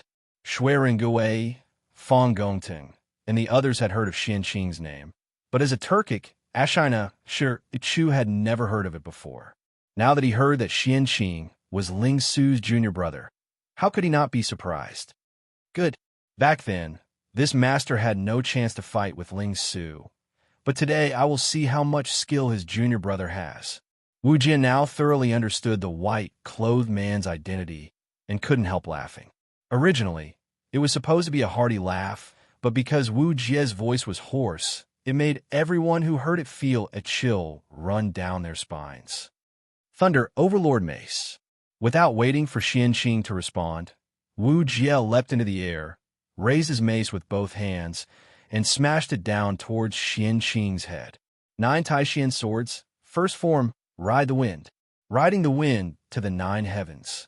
Facing Wu Jie's overbearing strike, Xianqing didn't show the slightest fear, raising his sword and leaping into the air. At the same time, an extremely pure sword intent burst out from his body, causing the soldiers closest to Xianqing to feel like their mind were filled with images of blades and swords.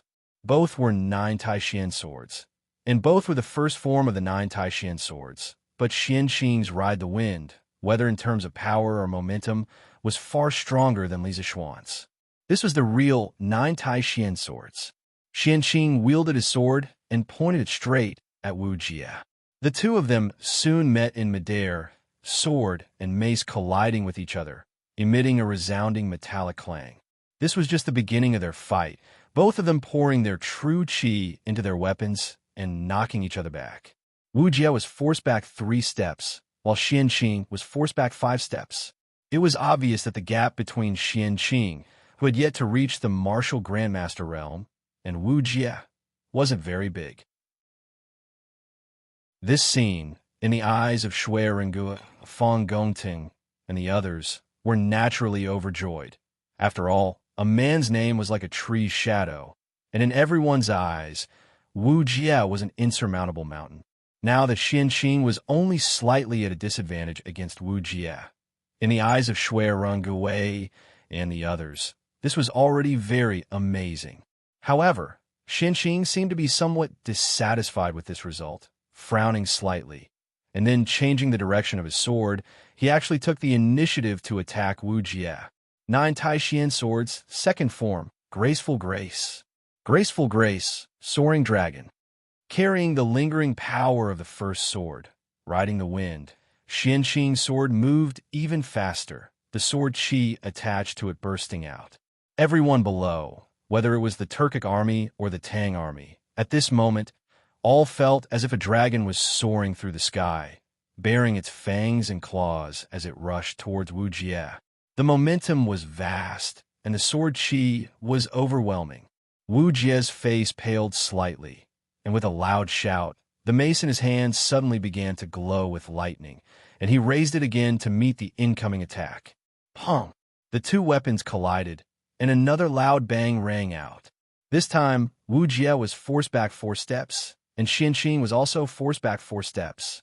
Xianqing felt a numbness in his palm, and the strange power of thunder and lightning was about to enter his meridians. He snorted and quickly used his genuine qi to dissolve the power of thunder and lightning. Then, without pausing for a moment, he followed up with the third form of 9 Taishan swords, Snow Treading. Snow treading without a trace, swift as a swallow. Xianqing was very clear on where the 9 Taishan sword's strength lay, so he would not give Wu Jie a chance to breathe, nor would he give himself a chance to breathe. He wanted to use the first 8 swords of the 9 Taishan swords in one go, wanting to use the superimposed power of the 9 Taishan swords to completely defeat Wu Jie in his weakened state. Wu Jie continued to wave his mace to block Xian Qing's unexpected sword moves. But Xian Qing changed his move again. 9 Tai Xian swords, 4th form, Wave Breaker. Wave Breaker, Tyrannical Sea, Thunderous Fury. 9 Tai Xian swords, 5th form, Parting Dust.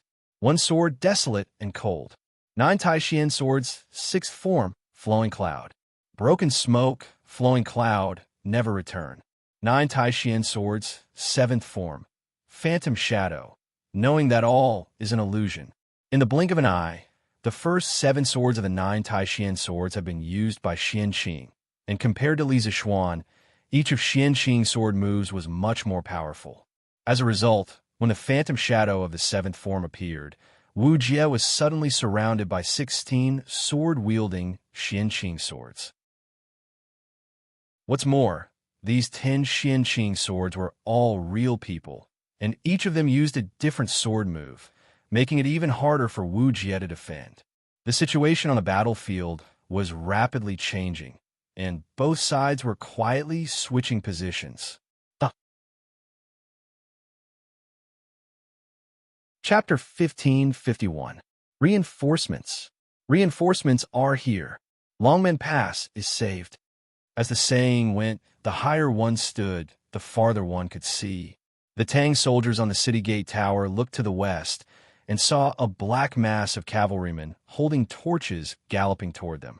At first glance, there were at least 20 to 30,000 cavalrymen. Therefore, the soldiers on the city gate tower immediately became excited and cheered loudly. They had survived a calamity. At this moment, they could only use the phrase surviving a calamity to describe their feelings. At the very beginning, when the Turkic army of tens of thousands attacked, Longmen Pass only had around 1,000 soldiers. Fortunately, Fang Gongting and the others had brought back more than 8,000 soldiers in time. But even with more than 10,000 people, defending Longmen Pass would be very difficult. This was because the Turkic army had a martial grandmaster. In a battle, although a martial grandmaster could not completely control the situation, they could still affect the balance of victory and defeat. This could be seen from how Wu Jie had single-handedly blasted open the gate. If not for a peerless expert like Xian Qing arriving in time to keep Wu Jie in check, Longmen Pass might have already been breached. But the two sides were only keeping each other in check. The defenders of Longmen Pass did not have the strength to launch a counterattack against the Turkic army. But now things were different. Not only had they defended Longmen Pass, they could also work with the reinforcements that had just arrived to launch a counterattack against the Turkic army. The attackers and defenders had changed hands once more. All soldiers, hear my order. The Turkic army has invaded the territory of the Great Tang and cannot be forgiven. Follow this general out of the city and pursue the Turkic wolf cavalry.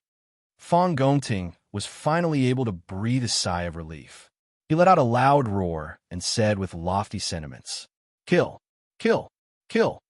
The morale of the 10,000 Tang soldiers on the gate tower soared. Join the army. Many villagers from the nearby villages are coming from the south. They want to help us defend the city and protect Marquis. At this moment, a soldier hurriedly walked over and cupped his fist to Fang Gongting. Villagers? Fang Gongting raised an eyebrow in surprise. Hong Wenqing chuckled and said, "Haha, it seems like Marquis is also very popular in Jiangzhou. But now that reinforcements had arrived, there is no need to let these civilians get involved to avoid unnecessary casualties. Adjunct Fang, you only need to lead the soldiers out of the city to pursue the Turkic army. This official will pacify the common people in your place." "Yes, I'll have to trouble Provincial Governor Hong then." Fang Gongting also understood that Hong Wenqing's words were reasonable. He cupped his fists and replied. With that, he turned around and roared, "Generals, listen to my order. Go out of the city and pursue." "Here." The army roared in agreement. Soon after, under the command of Fang Gongting, the 10,000 soldiers quickly descended from the gate tower. With a creak, the gate that Wu Jie had tried his best to smash open was opened from the inside by the Tang army. However, the Turkic army no longer cared about the gate, because they had already begun to flee. Who is the main general of the Dragon Gate army? The army in the Longmen Pass rushed out. At this moment, a soldier rushed out from the reinforcement team in the west and shouted at them. I am Fong Gongting from Bing Province, temporarily in charge of the defense of Longmen Pass. May I ask which province you are from? This Fong is very grateful. Fong Gongting commanded the army to pursue the Turkic army as he reined in his warhorse and cupped his fists politely to the soldier. The soldier quickly cupped his fists and replied, Adjunct Fong, we are from Chizhou. Please come forward. Our provincial governor has something to ask you. Chizhou, these reinforcements are from Chizhou. Fong Gongting could not help but be shocked. However, when he thought about it again, he was somewhat relieved. Chizhou was located in the west of Jiang Province, while Longmen Pass was located on the west side of Jiang Province. The two were only separated by Pu Province, which was very close. If Chizhou could receive the news this morning and send troops as soon as possible, it was entirely possible for them to arrive at Longmen County within a few hours. However, Fong Gongting could not help but wonder why the provincial governor of Chizhou was in such a hurry to rescue Longmen Pass. This was not him being cheap, nor was he being pretentious.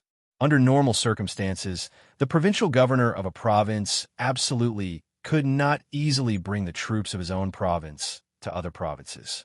If he brought them out without permission, then he would be taking a huge risk. If he was accused of leading the troops to rebel, then he would be completely done for. Therefore, there was a process of weighing the pros and cons. The Chizhou troops had rushed over so quickly, even faster than Pu Province, which was closer to Longmen Pass. This meant that after the provincial governor of Chizhou received the news that Yinmen Pass was breached and Longmen Pass was besieged, he did not hesitate and directly led the army all the way here. This made Fong Gongting very confused. As they were talking, a handsome young man wearing a scholarly robe rode over from the reinforcements. This must be the provincial governor of Chizhou. Fong Gongting was secretly shocked. This person looked very young, but he did not show it on his face. He quickly went forward and cupped his fists. This General Fong Gongting greets the provincial governor. Wang Rinbiao's face was a little pale. He covered his mouth with his right hand and coughed softly.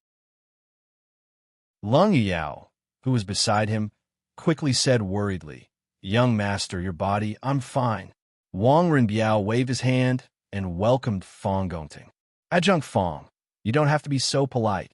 All of you have defended Longmen Pass and prevented the people from being plunged into misery and suffering. All of you are the heroes of Great Tang.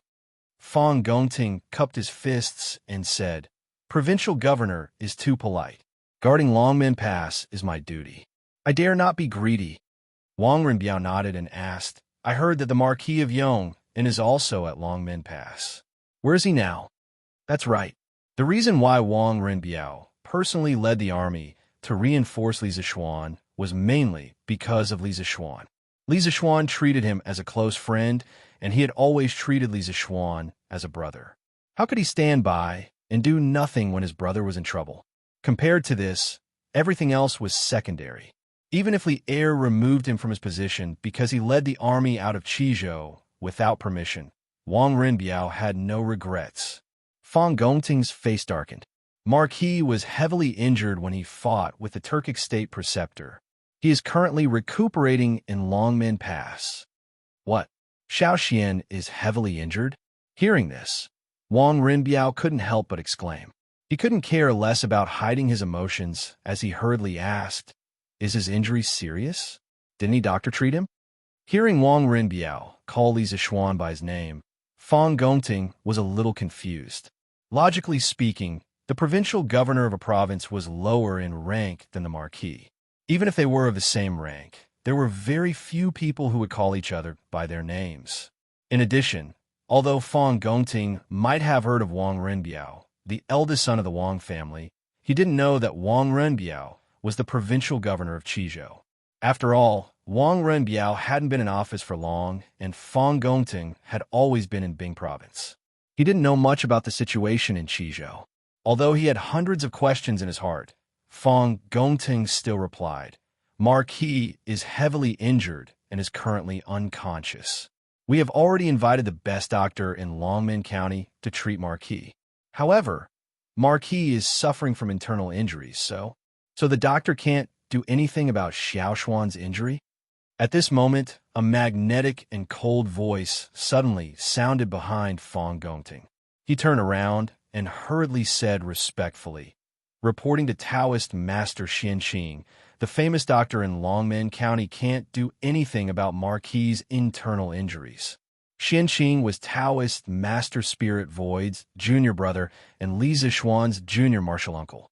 With this relationship, Fong Gongting believed that Xianqing would definitely not stand by and do nothing. Thinking of this, a glimmer of hope rose in Fong Gongting's eyes. Perhaps Xianqing could really cure Li Zixuan's injury? Taoist Master Xianqing. Wang Renbiao exclaimed in surprise.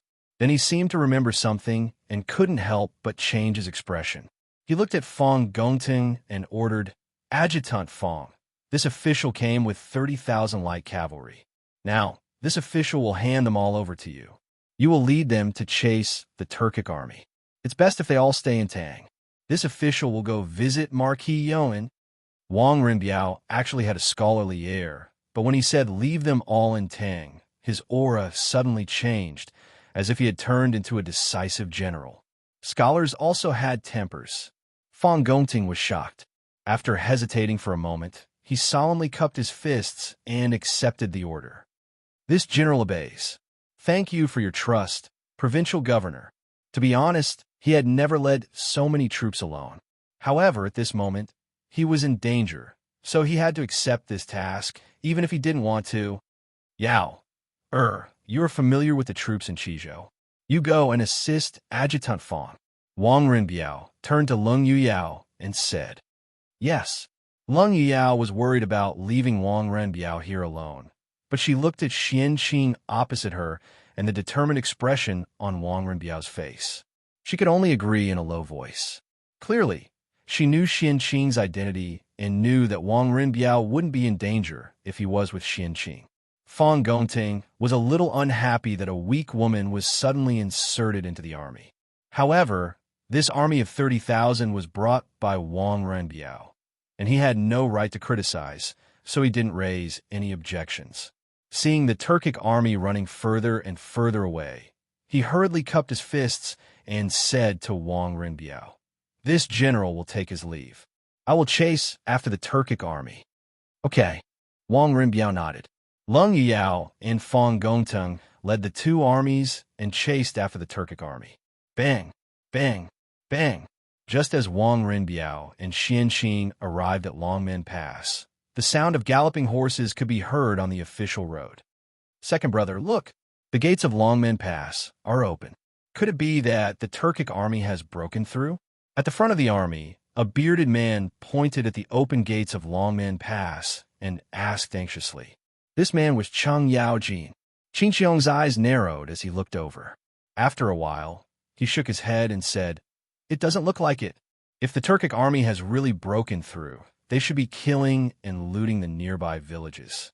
However, we haven't seen a single Turkic army along the way. This means that Longmen Pass hasn't been broken through yet. Then why is the city gate open?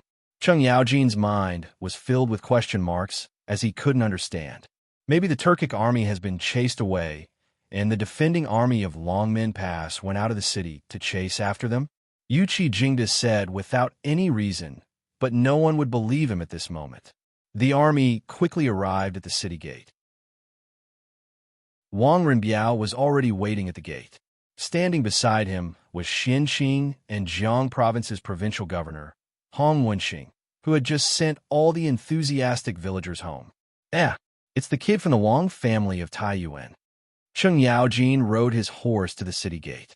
After seeing Wang Renbiao, he said with a surprised expression, Renbiao, why are you here? Oh, I remember now. You are now the provincial governor of Qizhou. Are you here to rescue Longmen Pass as well? Qin Xiong and Yuqi Jingda also looked at Wang Renbiao suspiciously. After all, he was the only familiar person here. Wang Renbiao stepped forward and cupped his hands. Greetings to the three High Dukes. I am indeed here to rescue Longmen Pass.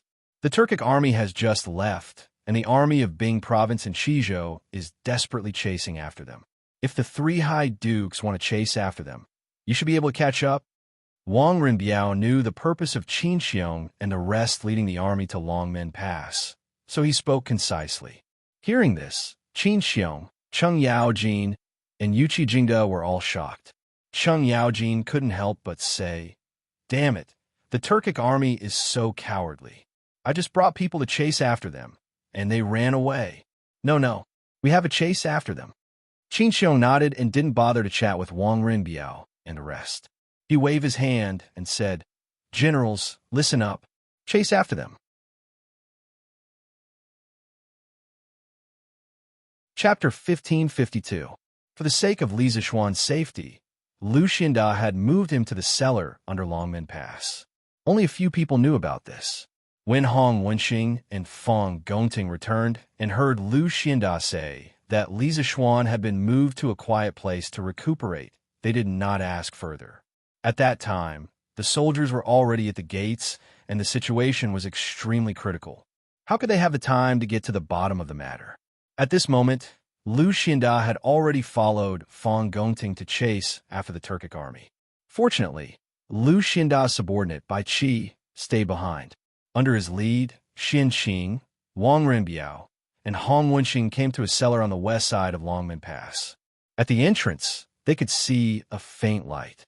When they walked in, they saw Li Zixuan lying motionlessly on a straw couch with his eyes closed. Next to the straw couch was a white-bearded old man who was anxiously taking Li Zixuan's pulse. Xiao Xian. Since they'd known each other, Li Zixuan had always had an appearance of having everything under his control. When had he ever been so dispirited and in such a sorry state? At this moment, seeing Li Zixuan like this, Wang Rinbiao's heart sank. He hurriedly walked towards a straw couch and called out worriedly. Xian Qing frowned and followed him. Seeing that someone had come in and that the other party was not a Turkic, Dr. Lu finally heaved a sigh of relief.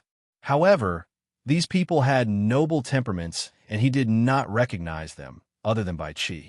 He did not dare to be rude and quickly stood to the side. Bai Qi stepped forward and introduced softly, "Physician Lu, this is the provincial governor of Chizhou. This is the Marquis Junior Marshal Uncle, Daoist Xian Qing. This is the provincial governor of Hong Province. Now that the Turkic army has escaped, Longmen Pass is saved." Good. Hearing this, Dr. Lu could not help but be excited. He then bowed and said, "This old man, Lu Mingfeng, greets the two provincial governors and Daoist Xian Qing." Hong Wenxing personally stepped forward and helped Lu Mingfeng up before saying, "Dr. Lu, there's no need to be so courteous. This official has already heard from Bai Qi that you ignored the danger and insisted on staying behind to take care of the Marquis of Yong. This official thanks you on behalf of Marquis Yong." Lu Mingfeng was flattered and said, "I don't dare. I don't deserve your thanks. I'm ashamed to say that I'm not skilled enough to wake up the Marquis. I'm ashamed. Xiaoshuan's injuries are internal. You're more or less able to stabilize his injuries." Xian Qing's finally spoke. "But your acupuncture method." Xian Qing, who was standing at the side, finally spoke. As he spoke, he walked towards the straw couch. Halfway there, he suddenly frowned and said, "The environment here is damp and airtight. It is not good for healing. Move Xiaoxian out first, and then I will treat him." When Hong Wenxing heard that Xian Qing wanted to treat Li Zixuan's injuries and did not say that Li Zixuan's injuries could not be treated, he immediately knew what to do. He quickly ordered, "Bai Qi, quickly bring people to move Marquis to the turret." "Yes." Bai Qi responded and immediately turned to call for people upstairs. After a while, the unconscious Li Zixuan was moved to the turret of Longmen Pass. This was originally the temporary resting place for some of the guarding officials of Longmen Pass. The environment was not bad. At least it did not have the damp and moldy smell of the cellar. Xian Qing finally nodded and said, "Provincial governors, both of you can go out first. I hope no one will disturb me, while I am treating Xiaoxian. Hong Wenxing nodded repeatedly and said, Good, good, good. Don't worry, Taoist Xianqing. I will send people to seal off the turret. No one is allowed to come near. You can rest assured and treat Marquis Yong'an. If something happened to Li Zixuan in Jiang Province, it was definitely not good news for Hong Wenxing. Although Li Er would not remove him because of this, it would be difficult for him to be promoted in the future. Although Xianqing was not as famous as immortal Lingxiu, he was also a leading figure of the celestial master Taoism in Longhu Mountain. Since he was confident that he could treat Li Zixuan, Hong Wenxing would certainly be willing to cooperate. Taoist Xianqing, can Xiaoshuan's injuries be cured? Wang Renbiao could not help but ask worriedly. As the saying goes, concern leads to confusion. Hong Wenxing could see that Xianqing was confident in curing Li Zixuan's injuries, but Wang Renbiao could not. Or rather, Wang Renbiao could only be completely relieved after hearing Xianqing's personal guarantee. Xianqing turned his head to look at Wang Renbiao, then said indifferently, I will do my best. It should be fine. Wang Renbiao heard this and could not help but heave a sigh of relief. Then he cupped his hands and said solemnly, Then I will leave it to you, Taoist Xianqing. I'll be waiting outside the house. If you need anything, just call me. Xianqing nodded and said lightly, Seeing this, Wang Renbiao, Hong Wenxing, and the others cupped their hands and retreated outside the house. Kid, you haven't returned to Longhu Mountain for a year after leaving the mountain. Even if you don't visit your martial uncle, you can't not sweep your master's grave.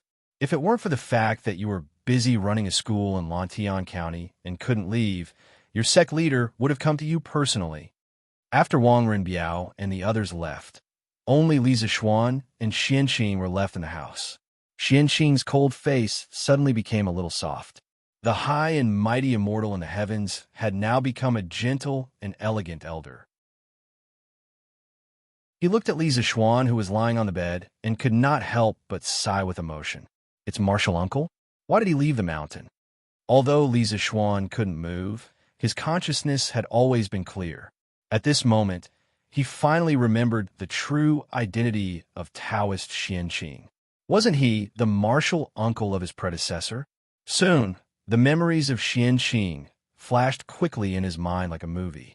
The fragmented memories finally formed a complete and vivid Xianqing's memory body. In his impression, martial uncle was a person who was cold on the outside, but warm on the inside. He cherished his words like gold. If he could use his hands, he would never use his mouth. In addition, martial uncle was also a martial arts fanatic. He was obsessed with swordsmanship all his life. In the celestial master sect of Longhu Mountain, martial uncle's swordsmanship was the highest, and his sword intent was the purest. Spiritual master Spirit Su once said that the next great grandmaster of Longhu Mountain must be Xianqing. Take the 9 Taishian swords as an example. When Li Zixuan's predecessor left Longhu Mountain last year, Xianqing could already master the first 8 swords of the 9 Taishian swords. He could even barely use half of the 9th sword, Rushing Thunder. Among the Celestial Master sect members who had lost Spiritual Master Spirit Su, Xianqing's personal combat strength was undeniably the best. Even his sect leader Feng Lingzi couldn't compare with him. In Li Zixuan's memory, there was another interesting thing. The 2 words Xianqing were martial uncle's real name and also his Taoist name. Although martial uncle's surname was Xian, he was a genuine Han Chinese. It was said that during the Western Zhou Dynasty, there was a Xian kingdom located in Guangshan County, Hunan Province.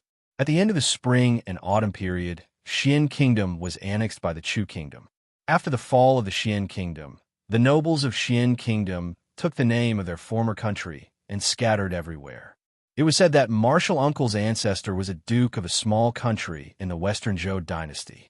Therefore, in a sense, martial uncle could be considered a fallen royal family. Although Xianqing's words were unpleasant, there was one thing that was incomparably correct. That was, no matter what, Li Zixuan shouldn't have not returned to Longhu Mountain for a year. After all, there was the grave of his master, Spiritual Master Spirit Su. Not to mention anything else, if it wasn't for spiritual master spirit Su, his body might have died of illness 9 years ago. How could Li Zixuan have the opportunity to transmigrate to the Tang Empire? In any case, Li Zixuan should fulfill his responsibility as a disciple. Thinking of this, Li Zixuan couldn't help but feel a trace of shame in his heart. Just as Li Zixuan's thoughts were running wild, Xianqing had already helped Li Zixuan up from the bed and sat him down cross-legged. Then, Xianqing took Li Zixuan's pulse. After feeling Li Zixuan's exhausted meridians and a lightning force that was still running amok in his meridians, Xianqing couldn't help but deeply furrow his brow. What is the origin of this Wu Jie? His body actually contains the lightning force? Xianqing couldn't help muttering. Previously, when Xianqing fought with Wu Jie, who only had 50% of his strength, Xianqing also suffered a big loss because of Wu Jie's strange lightning force. At this time, after perceiving that Li Zixuan's body also contained the lightning force, Xianqing couldn't help but become more curious about Wu Jie's identity. Putting aside the doubts in his heart, Xianqing sat cross-legged behind Li Zixuan. Then he put his hands on Li Zixuan's back, and 2 pure Taoist qi instantly drilled into Li Zixuan's body. Those dried-up meridians suddenly became excited. What was even more bizarre was that the spiritual qi of heaven and earth in Li Zixuan's dantian that had been silent for a long time suddenly became alive. So the Taoist qi in Li Zixuan's body involuntarily began to absorb. The Taoist qi in Xianqing's body involuntarily began to transfer into Li Zixuan's body. Xianqing instantly realized that something was wrong. He opened his eyes in surprise and looked at Li Zixuan with eyes full of surprise. Generally speaking, people who were injured and unconscious were unconscious, let alone take the initiative to absorb other people's internal qi. Now, Li Zixuan was not only seriously injured and unconscious, but his true qi was also close to exhaustion. He didn't have any spare energy to absorb Xianqing's internal qi. Although there were hundreds of doubts and puzzles in his heart, Xianqing didn't move his palms away and just let Li Zixuan absorb his true qi. He wanted to see how much water Li Zixuan's reservoir could hold. Outside the turret, Wang Runbiao had been anxiously pacing back and forth. From time to time, he would look at the door. Obviously, he was very worried about the situation inside. If possible, Wang Runbiao hoped that the person lying inside was himself and not his brother. Provincial Governor Wang, there is a young man who claims to be a student of Yanhuan College and wants to see Marquis. At this moment, a soldier came to Wang Runbiao and bowed with his fists cupped. Wang Runbiao narrowed his eyes and quickly said, "Oh, bring him here, quickly." "Yes, sir." The soldier received the order and left. Soon, he returned with a young man carrying a large wooden box on his back. It was Meng Wenhao. Student Meng Wenhao greets Provincial Governor Wang. Meng Wenhao, who was travel-worn, walked to Wang Runbiao and quickly cupped his fists. Previously, when they were about 10 miles away from Longmen Pass, Cheng Yaojin suggested that they speed up with 8,000 people and head to Longmen Pass, while the 2,000 people at the back brought some dry rations and entered the city. Meng Wenhao rushed all the way until the skin on his thigh was scraped. He also followed at the back, which was why he didn't arrive at Longmen Pass until now. "Wenhao, you don't have to be so polite." Wang Runbiao waved his hand and said. Meng Wenhao straightened up. After hesitating for a moment, he asked directly, "I heard from the soldiers that Yamacho is seriously injured and unconscious. May I ask Provincial Governor Wang, where is Yamacho now and how is his condition?" Wang Runbiao looked back at the turret and said softly, "Little Xian is indeed seriously injured. However, Taoist Xianqing from Mount Longhu is currently treating him. I think he should be fine."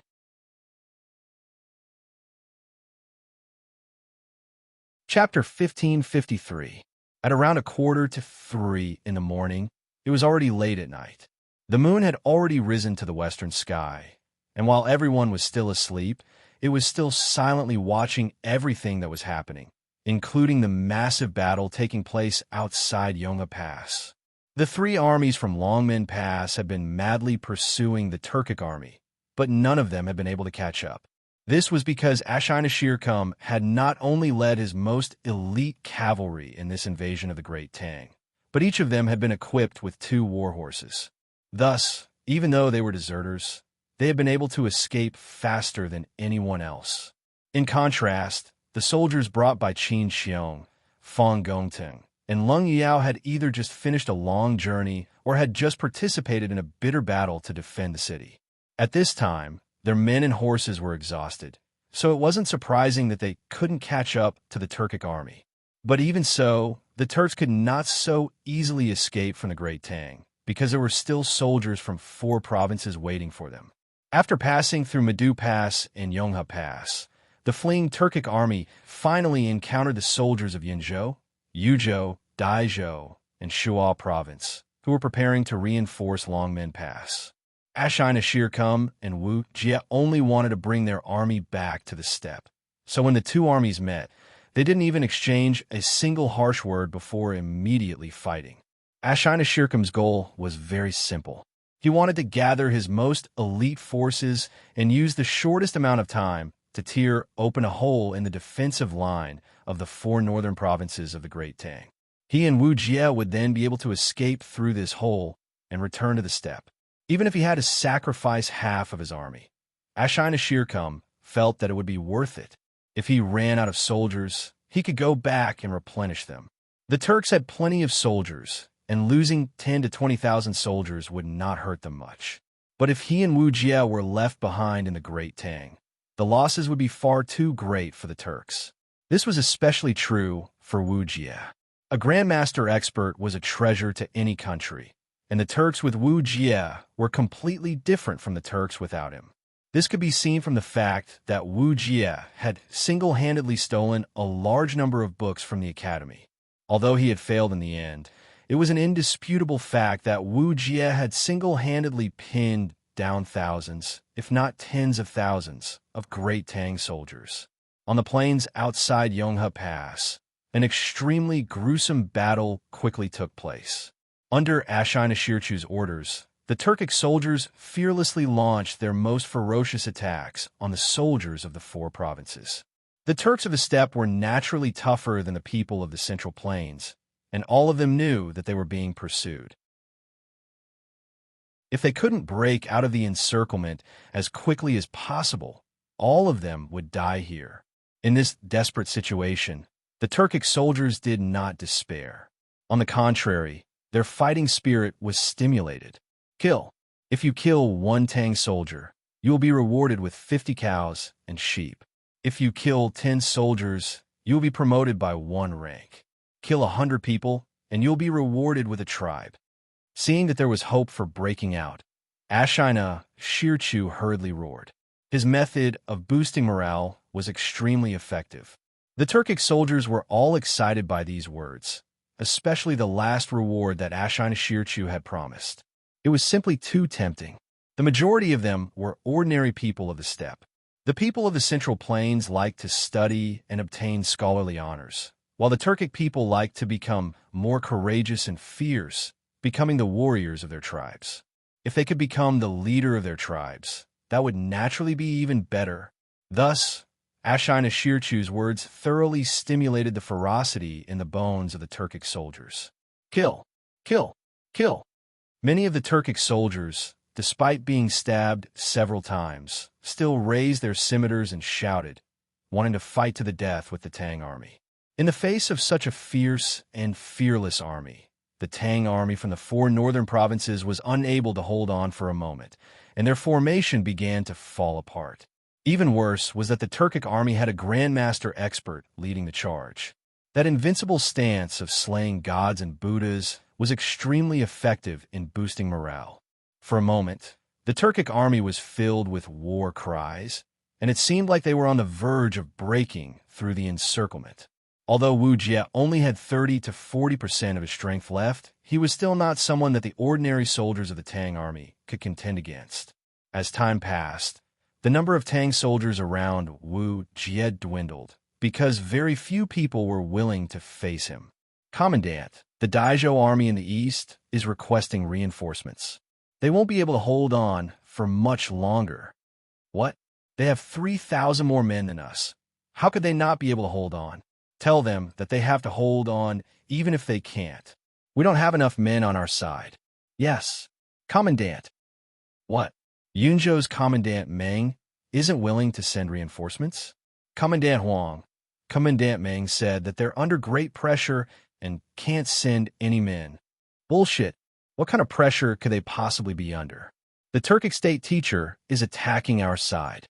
In my view, that Meng guy is worried that if the Turks escape, the responsibility will fall on his shoulders. Besides the fact that the Tang army's individual soldiers and commanders were inferior to the Turks, there was another fatal problem. The soldiers of the four provinces all had their own commanders, and most of them were fighting for themselves. No one had enough prestige to lead the soldiers of the four provinces. Thus, in terms of coordination, they were far inferior to the Turks. Moreover, the morale of the Turkic army was high, and the soldiers were like gods of war, all of them fearless in the face of death. For the soldiers of the four provinces to defend against Ashina Shi-Er's fierce assault was much more difficult. Under Wu Jie's lead, the Daizhou army that had been waiting outside Yonghe Mountain Pass would soon be slaughtered by Wu Jie's army. Rumble. Bang, bang, bang. At this moment, several more armies appeared on the southern road. There were at least 30 to 40,000 of them, and they were rapidly approaching the battlefield. Jijie, Jingde, each of you will lead an army to flank them from the left and right to prevent the Turkic army from escaping from the flanks. This old man will lead the rest of the army to attack from the front. Tonight, we will ensure that these invading Turks remain in the Great Tang. These soldiers had come from Longmen Pass. At this moment, Qin Xiong unsheathed his sword and pointed it at the Turkic army. Along the way, Qin Xiong had relied on his powerful prestige in the Tang army to quickly integrate the Qizhou soldiers brought by Wang Rinbiao and the Bing province soldiers led by Fang Gongting. Thus, at this moment, he was the one giving orders to everyone. Okay, second brother Qin, be at ease. With this old Cheng here, not a single Turkic soldier can escape from the east. It would be best if we could capture Wu Jie and avenge little Xian. Cheng Yaojin loved war the most, and when he learned that Li Zishuan had been heavily injured by Wu Jie, old Cheng became even more furious. He truly wished that he could fight Wu Jie so that he could avenge Li Zishuan. Yuqi Jingde also clasped his fists and said, "Okay, with this old man here, not a single Turkic soldier can escape from the west." The two of them received their orders and then led a group to flank the Turkic army. Meanwhile, Qin Xiong roared, "All soldiers, hear my order. The time to render meritorious service has come. Follow this general and kill the Turkic wolf cavalry." Kill. Qin Xiong could be considered a rather legendary figure in the Great Tang army. Moreover, he was one of the first to follow Lier. His prestige in the army and among the people was extremely high. Under his leadership, the soldiers, no matter where they came from, were willing to listen to Qin Xiong's orders. Thus, after Qin Xiong gave the order, the more than 10,000 soldiers behind him quickly charged toward the Turkic army. Leng Yuyao was at the back of the army and didn't charge forward. This time, she was under Wang Rinbiao's orders to assist Fang Gongting in commanding the Qizhou troops. However, since Qin Xiong, Cheng Yaojin, and Yuqi Jingde, these founding veterans had brought people over, then there was naturally nothing for her to do now. This was because Qin Xiong, Cheng Yaojin, and Yuqi Jingde, any one of them had the strength and prestige to control the 30,000 soldiers of Qizhou. Moreover, the development of the situation was more or less as she had expected. The 30,000 soldiers from Qizhou were orderly under Qin Xiong's command, as if they were his arms. This was the great positive effect that a commanding general with great prestige could bring to an army. Not good. The Tang army at Longmen Pass has caught up, and it seems that there is an additional army. No, it seems that Qin Xiong and Cheng Yaojin are here. Hearing the movement here, Ashina Shi-er's expression changed. He quickly killed 2 Tang soldiers and rushed to Wu Jie's side. He shouted, "Imperial teacher, we must rush out as soon as possible." Qin Xiong and Cheng Yaojin seemed to have brought people over. Wu Jie's mace couldn't help but pause. After a moment, he said in a hoarse voice, "Immediately gather all the troops and attack this place. Tear open an opening as soon as possible. Take as many as you can." "Yes, Imperial teacher." Ashina, sure, he replied, and then shouted, "All soldiers listen to my order. Attack this place and follow this general to open a bloody path. Provincial Governor Wang, a young man, wants to pass. Our brothers won't let him, so he is making a ruckus below. Longmen Pass, on top of the city gate tower." Wang Rinbiao and Meng Wenhao were anxiously waiting for the results of the treatment inside. At this time, another soldier ran over and bowed with his fists cupped. "A young man wants to pass? Why is there still someone trying to pass so late at night?" Hearing this, Wang Rinbiao frowned deeply. Then he thought for a moment and said, "This official will go down and take a look." It was already the middle of the night. If there was someone who wanted to pass at this time, it must be unusual. Wang Rinbiao expected that Li Zishuan would not have a result for a while, so he decided to go down and take a look. "Provincial Governor Wang, this student will also go with you." Meng Wenhao was also a little curious, so he took the initiative to volunteer. Wang Rinbiao nodded and said, "Good, then let's go together." After that, the two of them looked back at the candlelight on the turret, then turned and walked down the stairs. I really have something urgent to do. Quickly call your general out and let me pass." Just as they walked down the tower, the two of them heard a clear voice anxiously urging them. "Little you are?" Meng Wenhao felt that this voice was a little familiar. He looked at the city gate and saw a handsome young man in a scholar's robe arguing with the gatekeeper.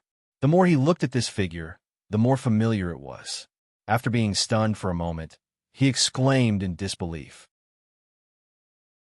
Hearing Meng Wenhao shout, the young man in a scholar's robe at the city gate couldn't help but be stunned. Then she turned around and looked at the west side of the city wall. Under the light of the torch, she instantly saw Meng Wenhao and Wang Renbiao. His delicate face, which was dirty because he didn't take care of it, instantly revealed an extremely surprised expression. "Wenhao, why are you here?"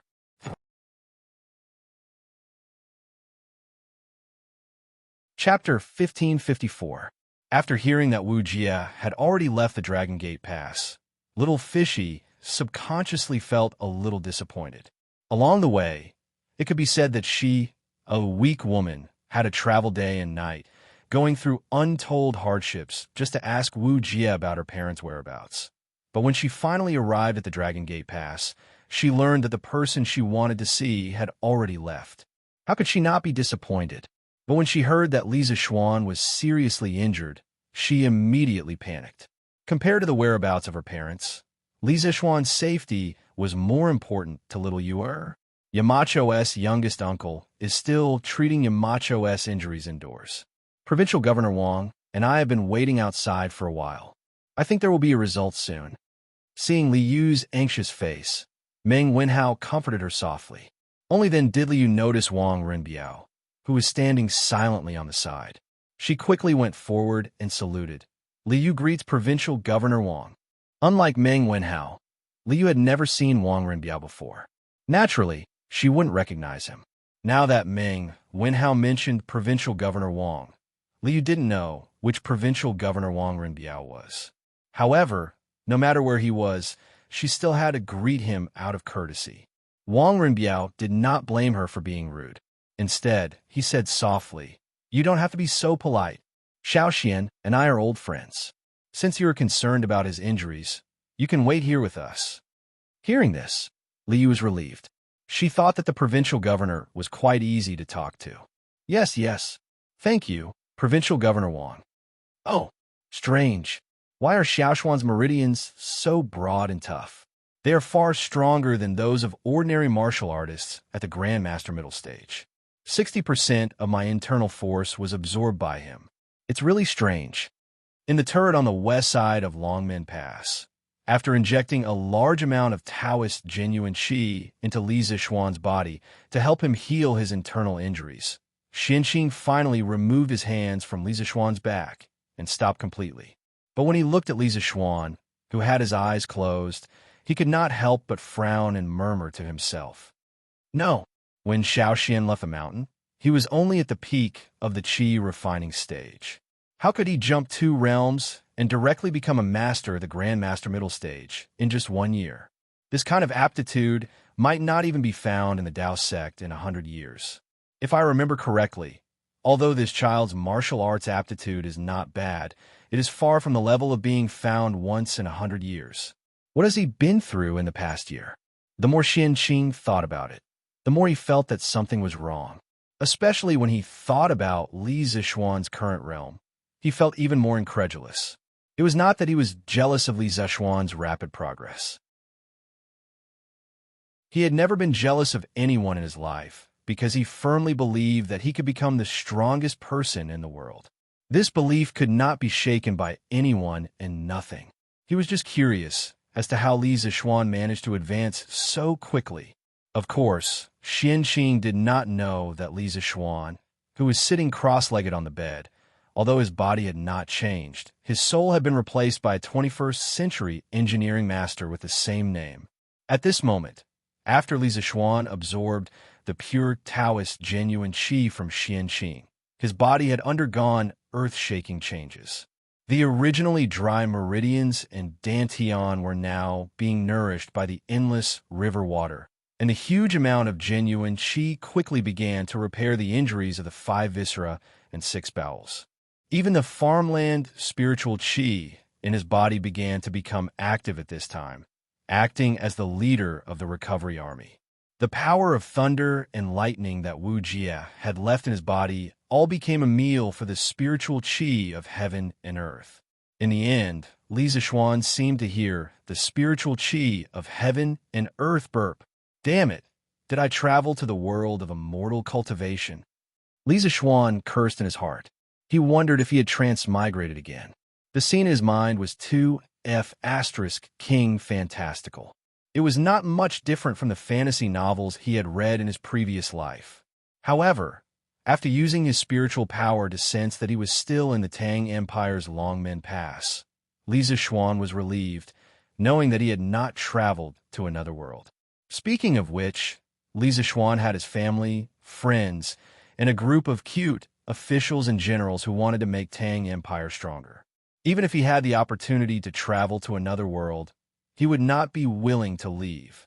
For Li Zishuan, this was the best time. He had met the best monarch, the best friends, and the best family here. He would not exchange them, even if he was given an immortal.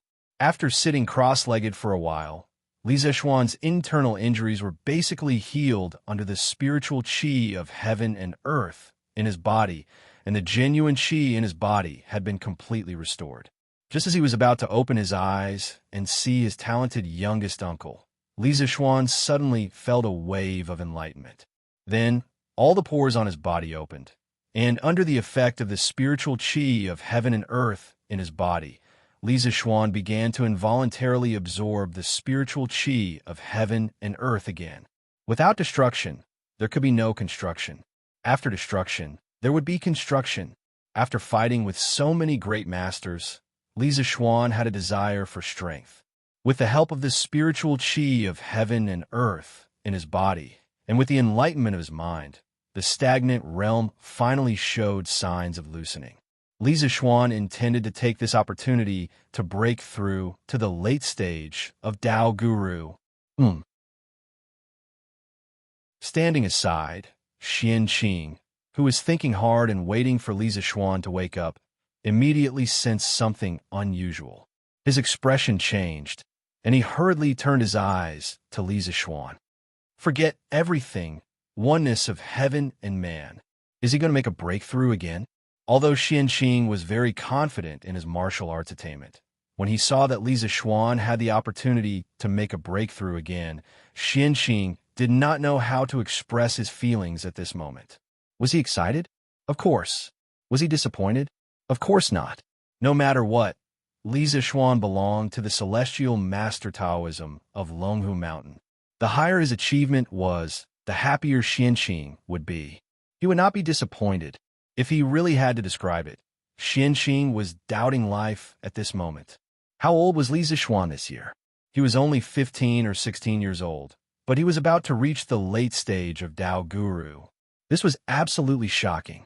Actually, what Xianqing did not know was that just 2 months ago in Lantian County, Mo Huai told Li Zixuan that he needed a saint for his engineering. Li Zixuan went through a battle in his heart and overcame the temptation of the title of a saint. He said some open-minded words. The title of a saint is not something that I want.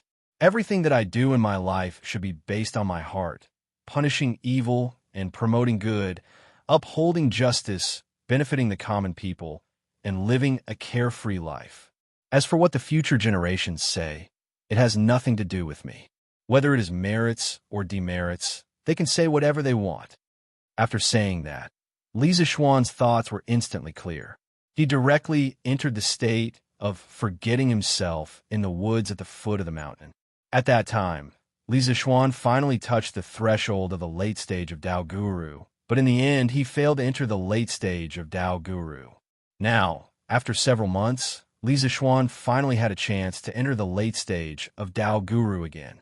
At this moment, Xianqing only felt that a small invisible cyclone storm had formed in the room, but he could not see anything unusual with the naked eye.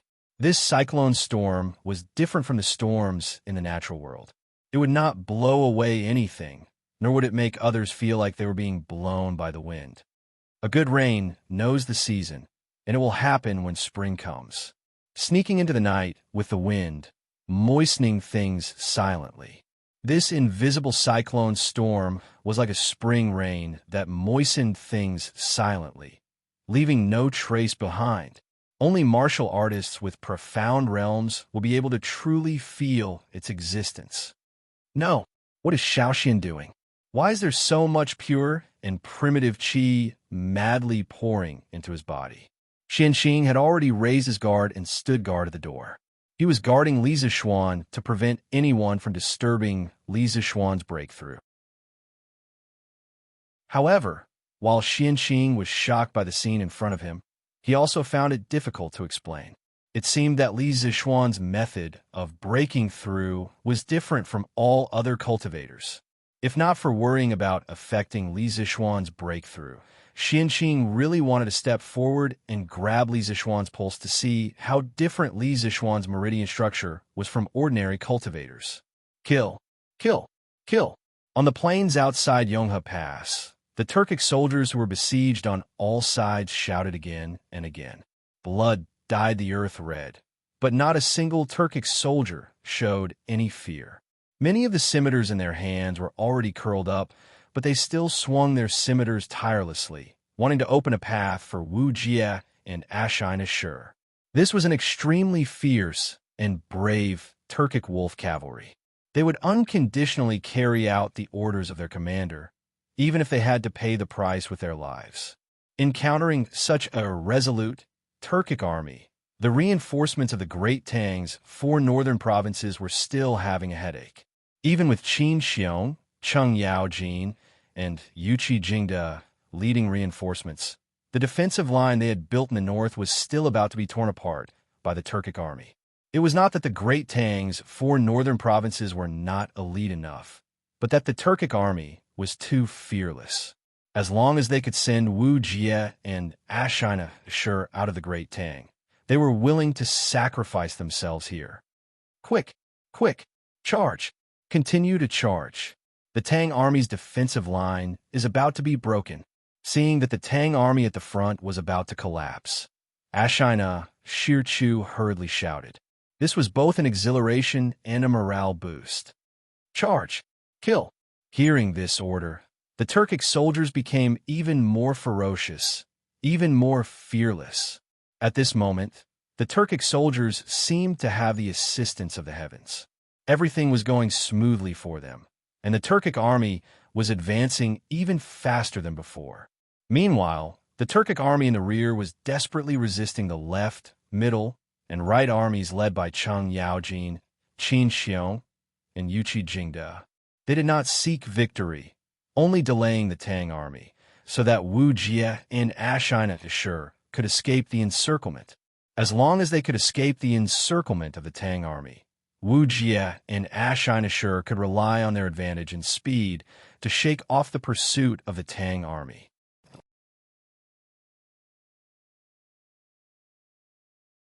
Chapter 1555. Open for me. Outside Yonghe Mountain Pass, at this critical moment, Wu Jie gripped his mace and soared into the air again.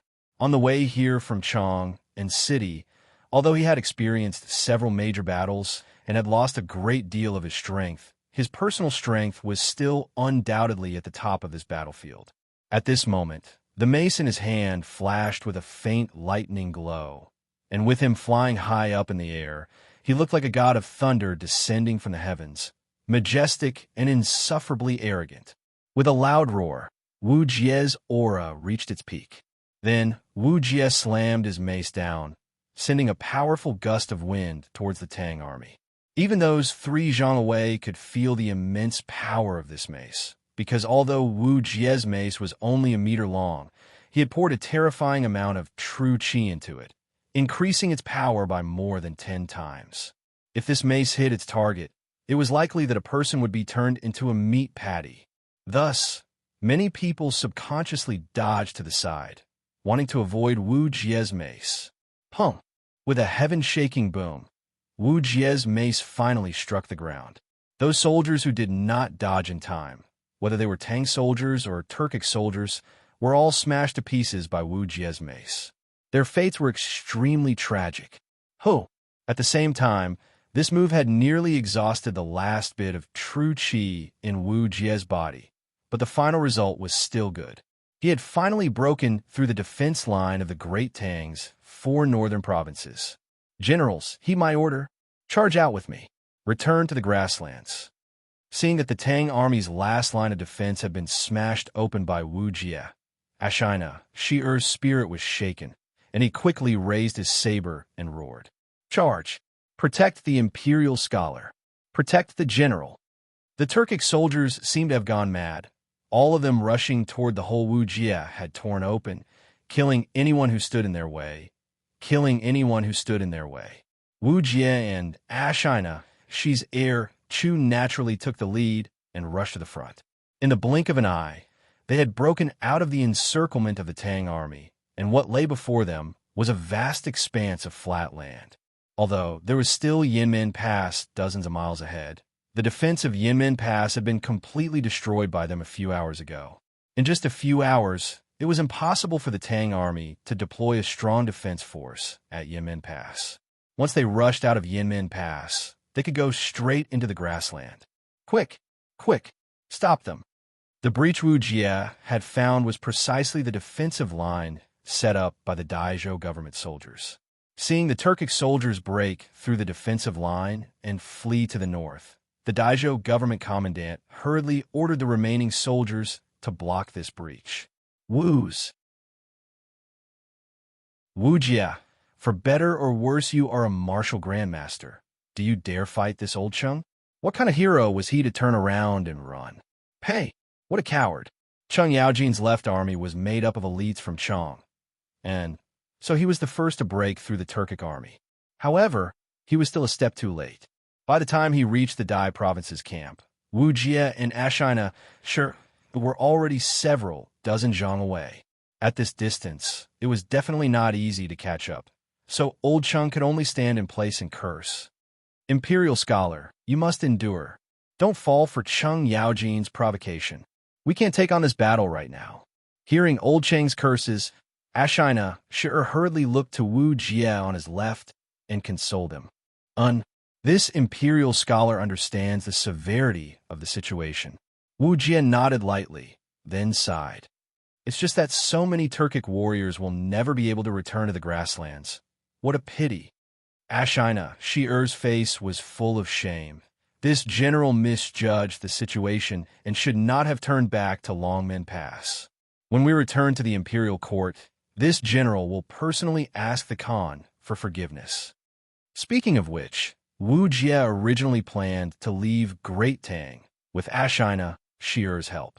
However, Ashina, Shi-Er's ambition was too big. Not only did he want to return a Longmen Pass to take back the books from Yanhuang College, he also wanted to capture the heavily injured Li Zixuan. In the end, he tried to steal a chicken only to end up losing the rice used to lure it. Not only did he not obtain anything, he also caused the tens of thousands of Turkic soldiers to be completely buried outside Yonghe Pass. He neglected the fact that Wu Jie's strength at that time was less than 60% of his peak, and he also neglected the fact that Wang Rinbiao's reinforcements would arrive so quickly. Of course, there were also the two most important people that he couldn't take into account. They were Shui Ringui and Xianqing. Therefore, Ashina, Shi-Er's responsibility for this defeat was 80%. Wu Jie waved his hand and said, "Things have already gotten to this point, so there's no point in saying more. Today, the Tang army has the advantage of time and geography, so we will definitely lose. However, it's not like we didn't gain anything. After this battle, Li Shimin will definitely speed up the offensive against the Turks. At that time, we will have another chance to fight. Imperial teacher has great foresight. This general admires you." Junior Shui Ringui greets Provincial Governor Wang. In front of the turret of Dragon Gate Pass, Wang Rinbiao, Meng Wenhao, and Little Yu were still waiting patiently. They had already waited for more than half an hour. At this time, a youth in coarse hem clothes and carrying a longbow walked over and bowed to Wang Rinbiao. Just now, when Wu Jie bombarded the gate, Shui Ringui thoroughly displayed his amazing archery skills to the soldiers guarding the gate. It was also because of his obstruction that Wu Jie's first attack didn't completely destroy the gate. Therefore, the soldiers in Dragon Gate Pass looked at Shui Ringui as if they were looking at a hero. If Shui Ringui wanted to find Wang Rinbiao, no one would rashly stop him. "Oh, you are Shui Ringui?" Hearing this, Wang Rinbiao's eyes lit up, and he asked with interest. "Yes." Shui Ringui nodded and replied, "Good, good, good. You are the same as Little Xian. Heroes come from the youth." This official has already heard about the situation just now from Provincial Governor Hong and the others. "Ringui, you blocked Wu Jie's attack with 9 arrows and prevented Dragon Gate Pass from being destroyed by Wu Jie alone. Your contribution cannot be ignored. After this matter, Little Xian will definitely ask for your merit in front of His Majesty." Seeing Shui Ringui nod, Wang Rinbiao's face revealed a kind smile as he praised. Shui Ringui cupped his fists and said, "Provincial Governor Wang is too kind. Marquis was conferred the title of Marquis at a young age and was able to fight the imperial teacher of the Turkic Empire head-on without falling into a disadvantageous position. He's the true young hero. Ringui is just a mountain villager. How can I be compared to Marquis? As for the merit, what Ringui did tonight was only in self-defense. If the Turkic Empire had breached Dragon Gate Pass, the hundreds of people in Shio village would have died under the scimitars of the Turkic wolf cavalry. Therefore, Ringui is not here for the merit, and I dare not claim the merit." Hearing this, Wang Rinbiao couldn't help but think more highly of Shui Ringui. He didn't cling to the powerful, wasn't greedy for military merit, and was also a promising young man. It would be difficult for such a young man to not be successful in the future. This kind of person was like shining gold. Even if he was buried in the sand, he could still be dug out. Not greedy for merit, not arrogant. In time, Ringui, you will definitely become a pillar of the country. Wang Rinbiao shook his head and looked at Shui Ringui with admiration. Meng Wenhao and Li Yu also understood that this young man with a bow and arrow on his back, who looked like he was in his teens, had saved the entire Dragon Gate. Therefore, Meng Wenhao quickly stepped forward and said, "Fortunately, Brother Shui came to the rescue. Dragon Gate was not breached, and Yamacho could rest in peace. I will never forget your kindness in saving my master. Brother Shui, please accept my bow." After saying that, Meng Wenhao bowed to Shui Ringui in a serious manner. Li Yu followed suit and bowed. "Sir has treated me like a brother. Brother Shui saved Dragon Gate, which means he saved Sir. Please accept my bow." Li Yu had already taken off the Confucian headscarf on her head and let her long hair down. Although she was still wearing men's clothes, no one would be stupid enough to think that she was a man. Xuerengui quickly helped Meng Wenhao up and said to Li Yu, "Miss Li Yu, little brother Meng, please get up quickly. The one who saved the Dragon Gate was Taoist Xianqing, not me. I can't accept your greetings. I came up the tower to see if Marquis had woken up. It's getting late, and I should bring the villagers back to the village." Meng Wenhao stood up and said, "Yamacho is still in the tower. Taoist Xianqing is treating Yamacho's injuries." Xuerengui turned to look at the camellit tower and said, "Since that's the case, I'll take my leave first. The Marquis of Yong and is blessed by the heavens. He'll be fine. Provincial Governor Wang, Brother Meng, Miss Li Yu, you don't have to worry. I believe that a good man like the Marquis of Yong and will be protected by the heavens. Then we'll meet again." Wang Renbiao nodded and said, "We'll meet again." Li Yu and Meng Wenhao also cupped their hands. Creak! Just as Xuerengui was about to leave, the door that had been closed for a long time was finally opened from the inside. Taoist Xianqing walked out expressionlessly with his hands behind his back. If one looked closely, one could see a trace of fatigue and surprise in the corner of his eyes. Taoist Xianqing. The corner of Wang Renbiao's eyes never left the turret for a moment. He found that the door was opened at the first moment, so he hurriedly walked forward and asked anxiously, "Taoist Xianqing, you're out? How's Xiaoxian?" Meng Wenhao, Li Yu, and Xuerengui also hurried over and looked at Xianqing with hope. Xianqing stopped and looked at Wang Renbiao, Li Yu, Meng Wenhao, and Xuerengui. He paused for a moment and said lightly, "That kid is fine now. Go in and take a look yourselves." Then Xianqing swung his sleeves and was about to leave. However, he stopped after 2 steps and turned to Wang Renbiao, who was about to enter the house, and said, "I heard that the Turkic state preceptor sneaked into the Tang Dynasty to steal some books from Yanhuan College. Where are those books now?" Wang Renbiao was stunned and quickly replied, "Taoist Xian, I heard that Xiaoxian hid all those books. They should still be in the cellar." "All right, I'll go take a look." Xianqing nodded and left with his hands behind his back. Although Wang Renbiao felt that Xianqing's question was a little strange, he was not in the mood to think about it. Once Xianqing left, he quickly walked into the house. "Xiaoxian, are you okay?" Entering the room, he saw Li Zexuan sitting cross-legged on the bed with his eyes slightly closed. His previously pale face had already turned into a healthy, rosy color. Wang Renbiao knew that this was a sign that his injuries had recovered, so he couldn't help but exclaim excitedly, "Yes, I'm fine. Not only am I fine, but I also benefited from the disaster and improved my martial arts." Hearing Wang Renbiao's question, Li Zexuan opened his eyes and smiled. "Phew, that's good. That's good." Wang Renbiao heard and could not help but heave a sigh of relief. Li Zexuan got up from the bed and looked at Wang Renbiao. He was surprised and relieved. "Renbiao, shouldn't you be in Qizhou? Why did you come to Dragon Gate?"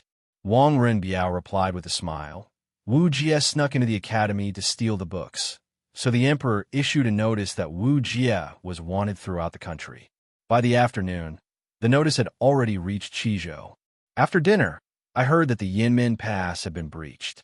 Thinking that, little Xian, you should be in the Hudong Road area right now, and should have also heard about the theft of the Academy's books.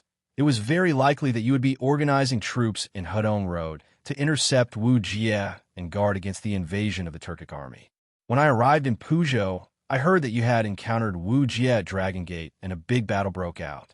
At that time, I was worried about your safety, so I ordered the troops to rush to Dragon Gate. I did not expect to encounter Ashina, Shi Er Kuei's army besieging Dragon Gate." Li Zexuan heard and could not help but gratefully cup his hands to Wang Renbiao. Today, Ren led the troops to help Dragon Gate. This brother will remember this debt of gratitude. I will do my best to repay this debt in the future. Wang Renbiao said seriously, "Xiaoxian, you and I are brothers. We should go through thick and thin together and help each other. At that time, I was troubled by love. If not for your righteous help, I would have been hurt by love. Today, you are in trouble. How can I, as your brother, stand by and watch? You are so polite to me now. Are you treating me as an outsider? As a descendant of a large family like the Wang family of Taiyuan, Wang Runbiao did not have many friends. Even if he did, it was only because of benefits. This kind of friend could only be made with benefits, but not with hearts. Only Li Zishuan had a sincere friendship with him. There were no benefits involved, so Wang Runbiao cherished this friendship. When he sensed that Li Zishuan might be in trouble, he did not hesitate to lead the troops to leave Qizhou. When he made this decision, he did not even consider the consequences. This kind of behavior was absolutely inconceivable for a descendant of a large family who prioritized benefits. Renbiao, that's not what I meant. Hearing this, Li Zishuan hurriedly explained. Then he waved his hand and said, Forget it, forget it. Since that's the case, I won't be polite with you. But this time, you led the troops out of the country without permission. It should be considered a violation of the laws of the great Tang. When I return to His Majesty, this brother will do his best to speak on your behalf.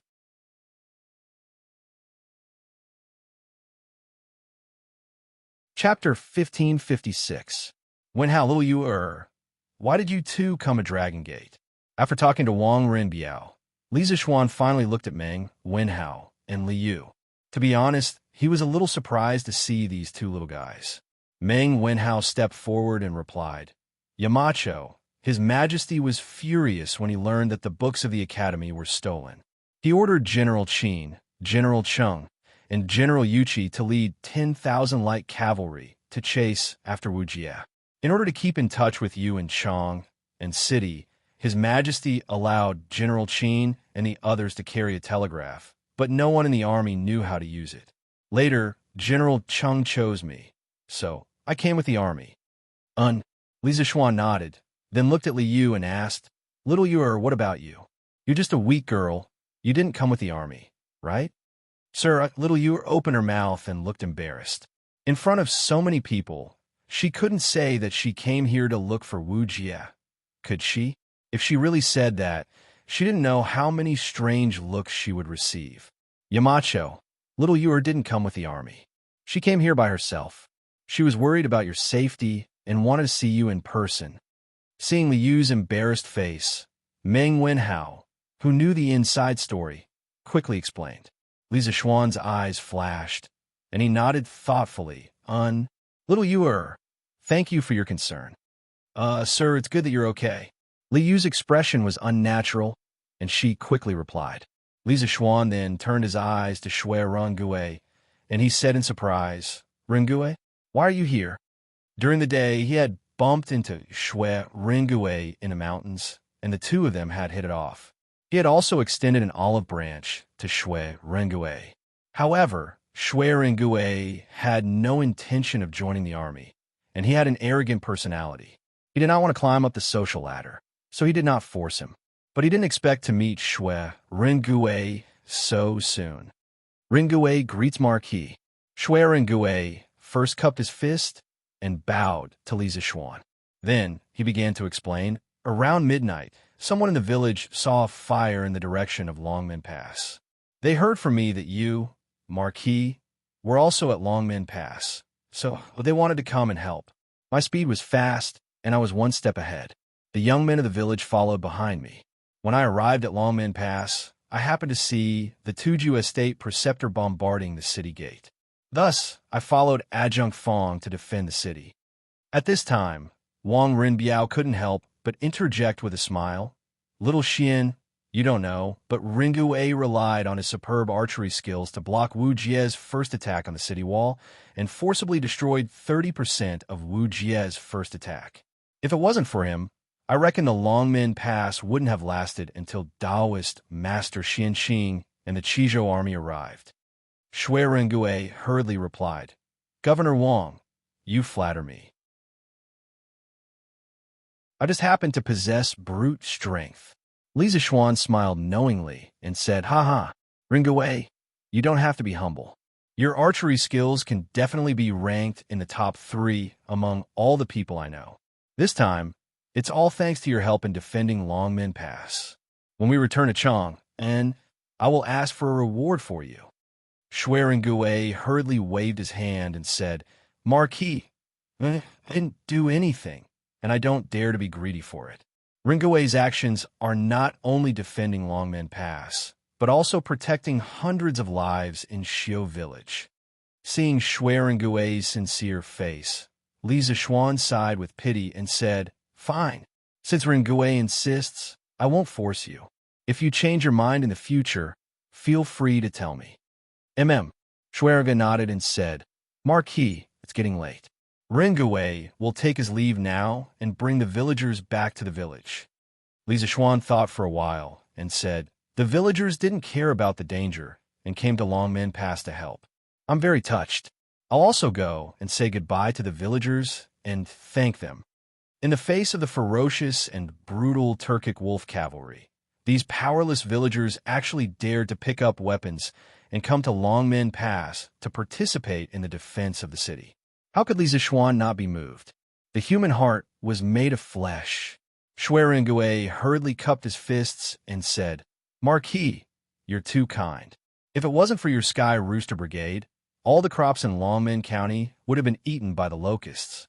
The villagers are willing to defend Longmen Pass because they respect you and want to repay your kindness. I'm not worthy of your gratitude." Li Zishuan's heart skipped a beat.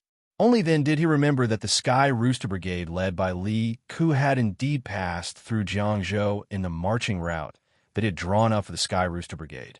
Thinking of this, he couldn't help but laugh and said, "The Sky Rooster Brigade was entrusted by His Majesty to exterminate the locusts.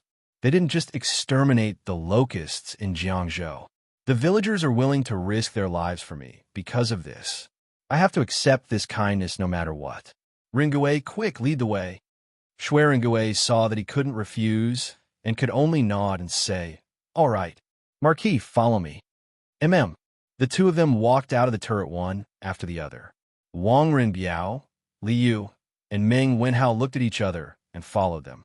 "The ground under our feet is round. Sunlight is made of 7 colors. Energy is conserved. Running water can generate electricity, and electricity can be used to emit light. The reaction of many substances to produce new substances is called a chemical reaction. Also, what kind of words were these scribbles? It's really strange. Where did Xiaoxian learn these things from?"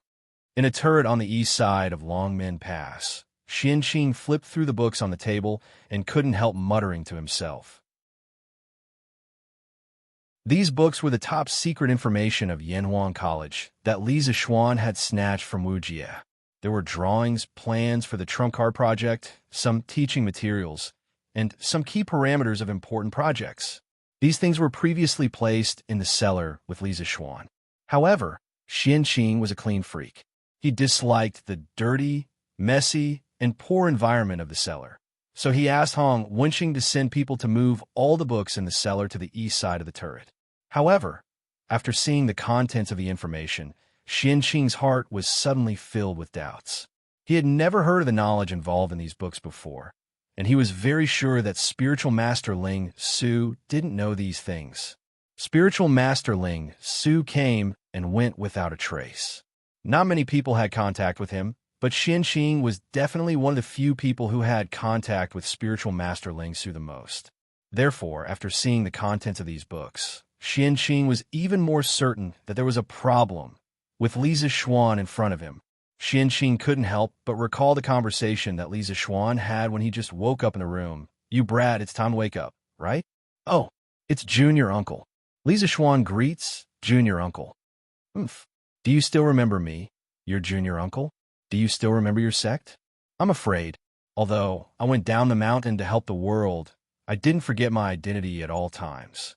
I not only accumulated virtue and did good deeds, but also preached Taoism among the people. Because of the busy affairs of the academy, and the emperor also assigned me a lot of official duties, I couldn't return to the sect to visit Junior Uncle and the head of the sect for a long time. I'm ashamed."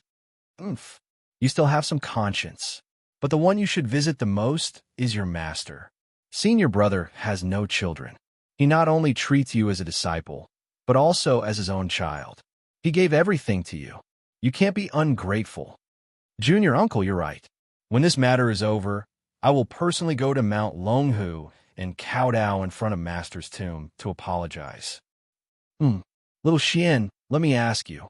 When you went down a mountain, you were still at the peak of the Qi refining stage, but now you're at the peak of the Zhongshe realm. After my observation, I found that when you broke through the realm, the way you broke through is different from other warriors. Tell me honestly, did you practice some evil skills? Martial uncle, you've wronged me. Although I'm not a benevolent and virtuous person, I'm still in awe of heaven and earth and all living beings. Everything I've learned comes from Master. After Master passed away, I've encountered several life or death situations. In those desperate situations, I've gained some special insights into the martial way. Perhaps it's because of these insights that my way of breaking through realms is different from ordinary people. Well, are you willing to let me check your meridians? Don't misunderstand. I don't mean any harm. It's just that the Celestial Master Taoism has always been a righteous sect. We can't have evil people. I have to make sure that you don't stray into the evil path. Junior uncle, you don't have to explain. You saved my life. If you want to check my meridians, go ahead. I have a clear conscience and will never resist. Good. Then I'm being rude. Well, the path of genuine Qi is indeed the path of the Taishan Sutra, and the genuine Qi is also pure Taoist genuine Qi. It seems that you've always been firm in your Taoist heart. I've wronged you. No. Why do you have such pure genuine Qi in your body? Genuine Qi? Junior uncle, what is genuine Qi? You don't know genuine Qi? Then why do you have genuine Qi in your body? I don't know. The capacity of a person's dantian is limited. When one reaches the peak of the Zhongshe realm, true Qi will fill the entire dantian. One needs to use a secret method to condense true Qi and turn it into true essence. Coupled with one's own martial arts comprehension, only then can one break through to the Zhongshe realm. This genuine Qi is unique to the Supreme Power realm. Okay, you've just recovered from your serious injury. Take the time to adjust your Qi circulation. There are few people outside. They should be looking for you. I'll leave first. Thank you, Junior uncle. Take care. It makes sense that this child's kung fu has improved by leaps and bounds. But where does this strange knowledge come from? Along the way, I have more or less heard of Yanwang Academy. The commoners say that they impart knowledge of engineering. Engineering? What kind of knowledge is that? Why haven't I heard senior brother mention it? Recovering from his contemplation, Xianqing's eyes became more and more confused. Clang, clang, clang, clang, clang. At this moment, 5 gongs and drums sounded under the city tower. Xianqing was stunned and murmured, "It's already 5 o'clock. Forget it. As long as this child is on the right path and doesn't do anything harmful, I don't have to worry about it." After that, Xianqing closed the book in his hand and walked to the bed next to him. As Li Zexuan's junior martial uncle and a flag bearer of Mount Longhu's Celestial Master sect, Xianqing received some preferential treatment here. He had a separate space to rest, unlike the other ordinary soldiers who could only sleep in tents. On the other side, after Li Zexuan received and persuaded the nearby villagers who came to support Longmen Pass, he urged the people around him to disperse and rest. He returned to the turret and planned to wait quietly for Cheng Yaojin and the others to come back. Previously, with the help of Xianqing's power and some of his own comprehension, he broke through to the Supreme Power late stage. Now, he was full of energy and couldn't fall asleep even if he lay on the bed. He simply sat on the bed and began to run the 8th level of Taishan Sutra to feel the new realm. "Sir, have you rested?" After about a quarter of an hour, little Yu Er's voice came from outside the door. Li Zexuan's heart skipped a beat and quickly stopped. Then he said softly, "Come in." When he just woke up, he saw that Li Yu's expression was a little strange. He always felt that this girl was hiding something. Now that Li Yu took the initiative to come to him, He guessed that she was going to take the initiative to lay her cards on the table. With a creak, Liu pushed the door and entered. Then she turned around and closed the door. Then she walked quietly to Li Zishuan and said with a guilty face, "Sir, you have just recovered from a serious injury. Did I disturb your rest?" Li Zishuan smiled and waved his hand, saying, "It's okay. I'm not sleepy now. Little you are still awake. Is there something on your mind?" "Yes." Liu nodded and replied, "Yes." Then she bit her lips and said softly, "Sir, you met the Tuju Estate Preceptor before. Can you tell me what kind of person he is?" "National Master of the Tuju and National Master?" Hearing this, Li Zishuan couldn't help but be surprised. Then he asked with some confusion, "Little you why are you asking about the National Master?" Li Yu's face froze. After hesitating for a moment, she replied, "Sir, the National Master of the Tuju National Master may know the whereabouts of my biological parents." "So what? Wu Jie knows the whereabouts of your parents? Little you who told you this?" Li Zishuan was shocked. His eyes flashed with disbelief. Regarding Li Yu's background, he had always sent people to secretly search for it. According to the jade bracelet on Li Yu's wrist, Li Yu's parents must have been very rich. So Li Zishuan had always sent people to ask around Chang, and if there were any rich families who had lost their children more than 10 years ago. There were quite a few people who met this condition, but when he asked them face to face, none of them met this condition. After searching for so long in Chang, and without finding any useful clues, Li Zishuan never thought that Li Yu's parents would have some kind of connection with Wu Jie. How could he not be shocked? Seeing Li Zishuan's disbelief, Li Yu explained seriously, "Sir, this is what Wu Jie told me personally. 2 nights ago, the academy was attacked. Mr. Imo, the 2 Duga generals, and Mr. Zhang San, who had gone out to sea but secretly returned, were all defeated by the Turkic Imperial Preceptor. In the end, the Turkic Imperial Preceptor even wanted to kill Mr. Zhang San."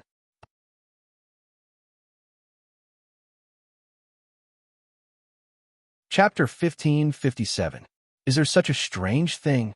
Inside the West Tower of Dragon Gate Pass. After listening to Li Yu's story of that night, Li Zishuan was shocked. He rubbed his chin and pondered for a long time before turning his eyes to Li Yu and asking, "Is that why you came all the way from Chang into Jiangzhou?" Sometimes he couldn't help but admire this little girl Li Yu. At her age, if placed in modern times, she probably wouldn't even have graduated from primary school. Yet she dared to travel so far by herself. This could no longer be called independent. It should be called precocious. Li nodded and said, "In order to find my parents, I ran all the way from Yuezhou to Chang, and now that I've come all the way from Chang into Jiangzhou, what does that count as?" "Sir, I really want to know who my parents are. I also want to know why they sent me away that year and didn't take me away. But I was still a step too late. The imperial tutor is now nowhere to be found." Towards the end, Li Yu's tone became slightly gloomy. She had traveled day and night without rest, but in the end she hadn't been able to achieve what she wanted, so naturally she couldn't help feeling disappointed. Li Zishuan thought about it for a moment before replying, "I've fought with Wu Jie before. This man's martial arts are extremely high. He wears a black robe and a black hood, making it difficult to see his face, but his voice is very hoarse, as if it's been burned by fire, dry and hoarse. In addition, he also has a strange internal force that can release something similar to lightning, catching people off guard. Wu Jie's fighting style is inclined towards one-person strength.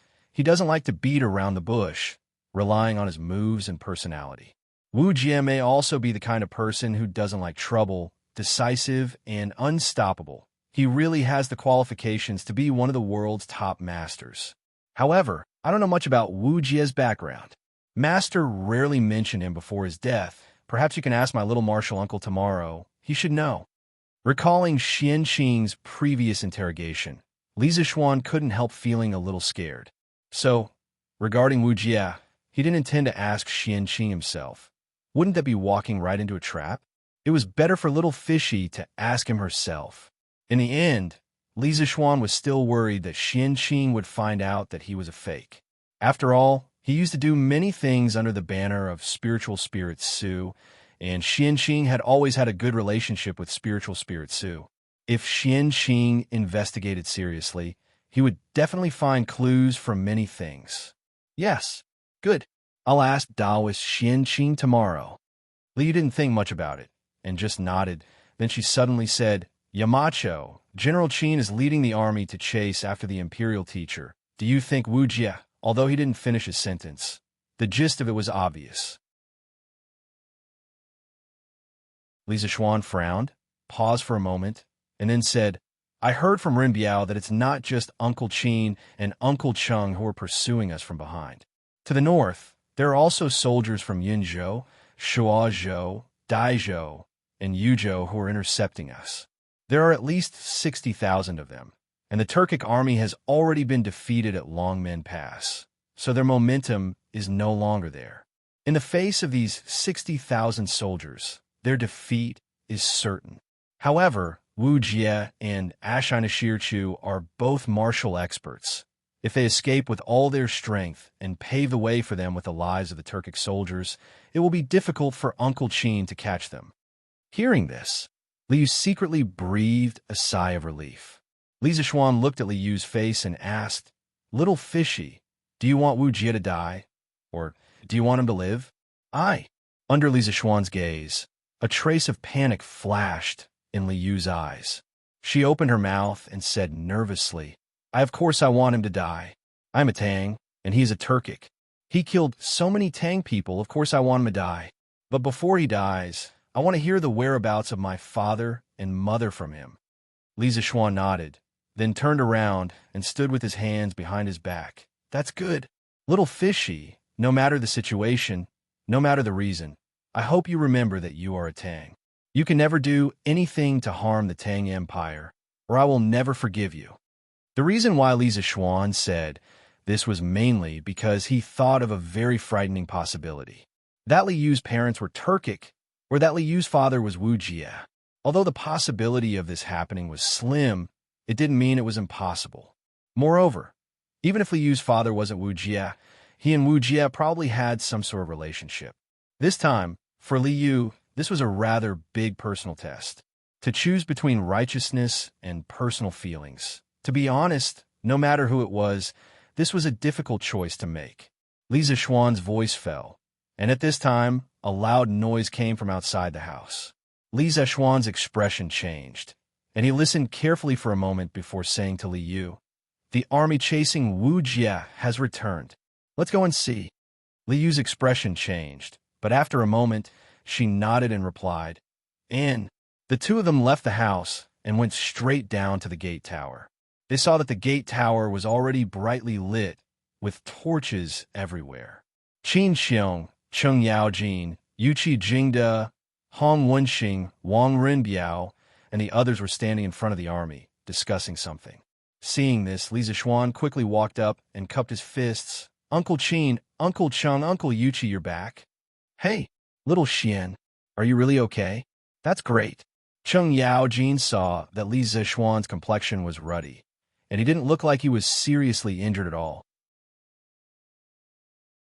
He excitedly greeted him and laughed loudly. I told you, little brat, you're a man of great fortune. How could you fall so easily?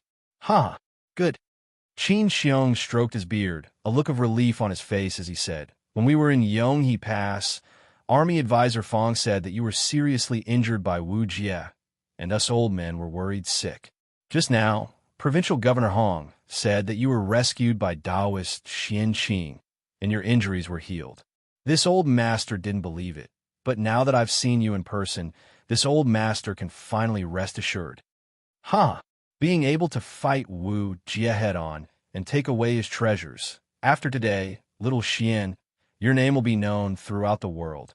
Yuqi Jingde said with a face full of emotion. What he said wasn't false. Li Zishuan, with his mid-stage martial scholar cultivation, fought against a great grandmaster. Although he was at a disadvantage in the process, the result could be said to be his victory, because Wu Jie's treasures were stolen by Li Zishuan. Uncle Yuqi, please don't make fun of your nephew. This time, I was lucky enough to not die, And it was all because of Marshal Uncle's healing. Otherwise, I would still be in a coma, Lisa Schwan said modestly, quickly taking the initiative to ask, let's not talk about this for now. How is the situation on the front line? Out of the corner of his eye, he noticed little Yu, looking at him anxiously with pleading eyes. Chung Yaojin's face darkened. Pei. That cowardly turtle Wu Jie ran away as soon as he saw us old men, and we couldn't even catch up to him. In the end, we still let him escape. Old Chung originally wanted to fight with Wu Jie for 300 rounds, but in the end, he couldn't even touch Wu Jie's weapon, which made him very angry. Lisa Schwan was surprised, thinking that this result was similar to his private analysis of the situation. Hearing this, little Yu had a complicated expression. Hearing this news, she didn't know whether to be happy or sad, and her heart was extremely conflicted.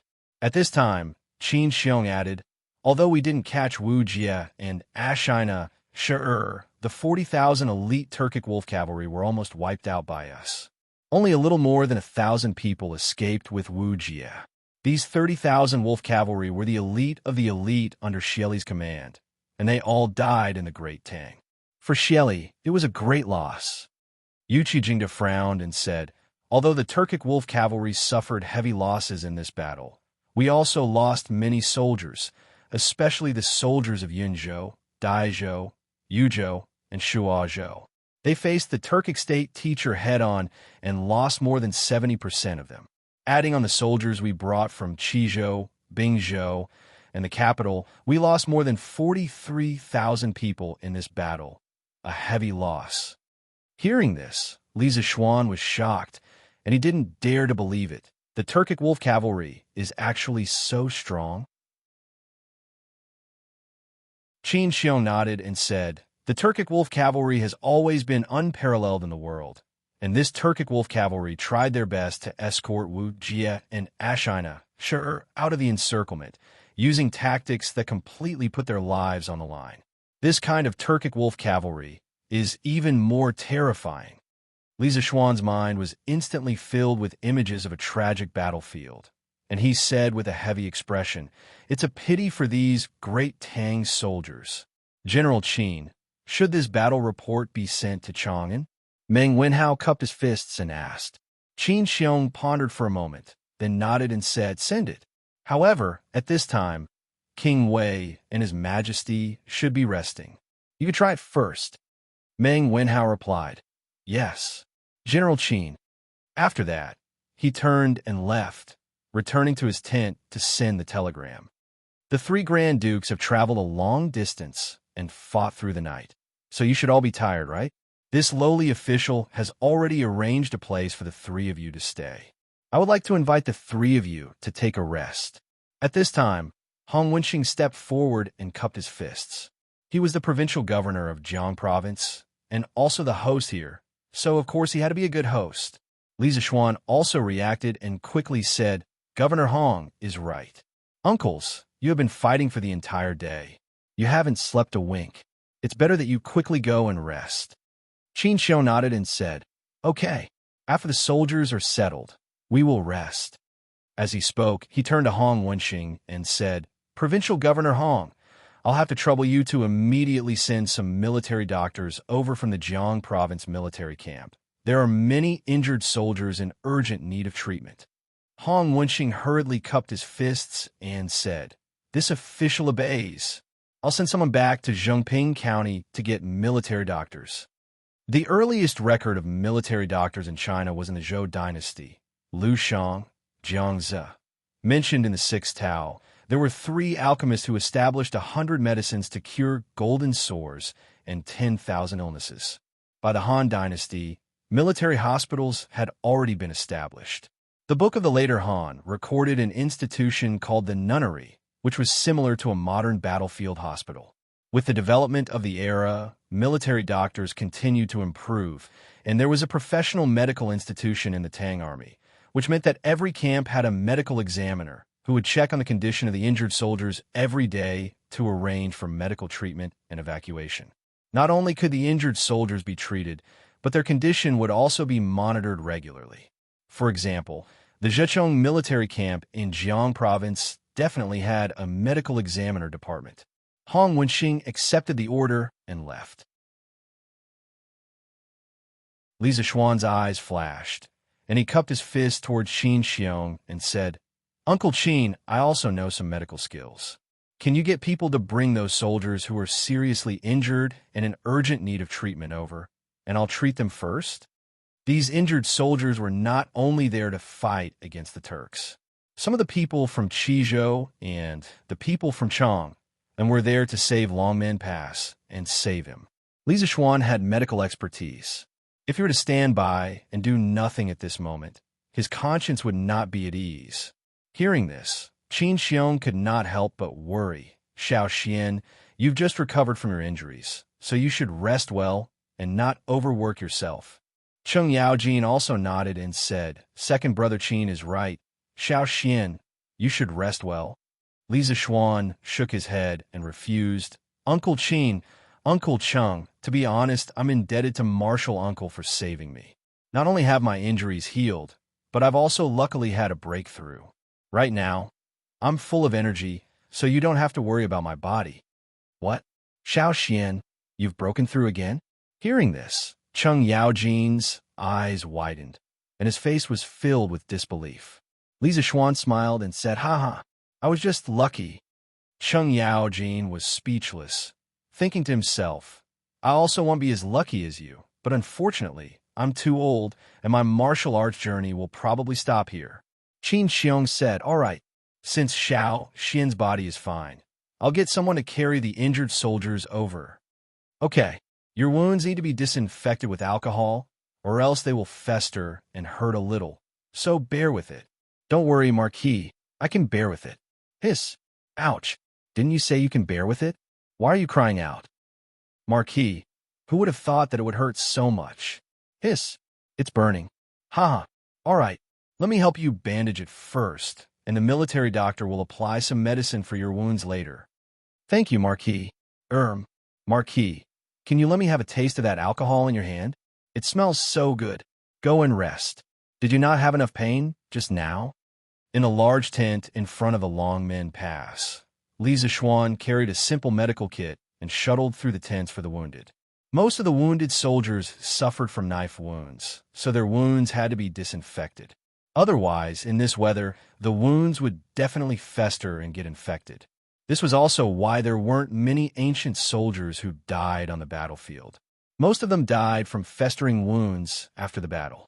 Luckily, Qin Xiong's army brought some medical alcohol when they came from Chang, and or Li Zishuan would probably have to distill and purify the alcohol in the camp.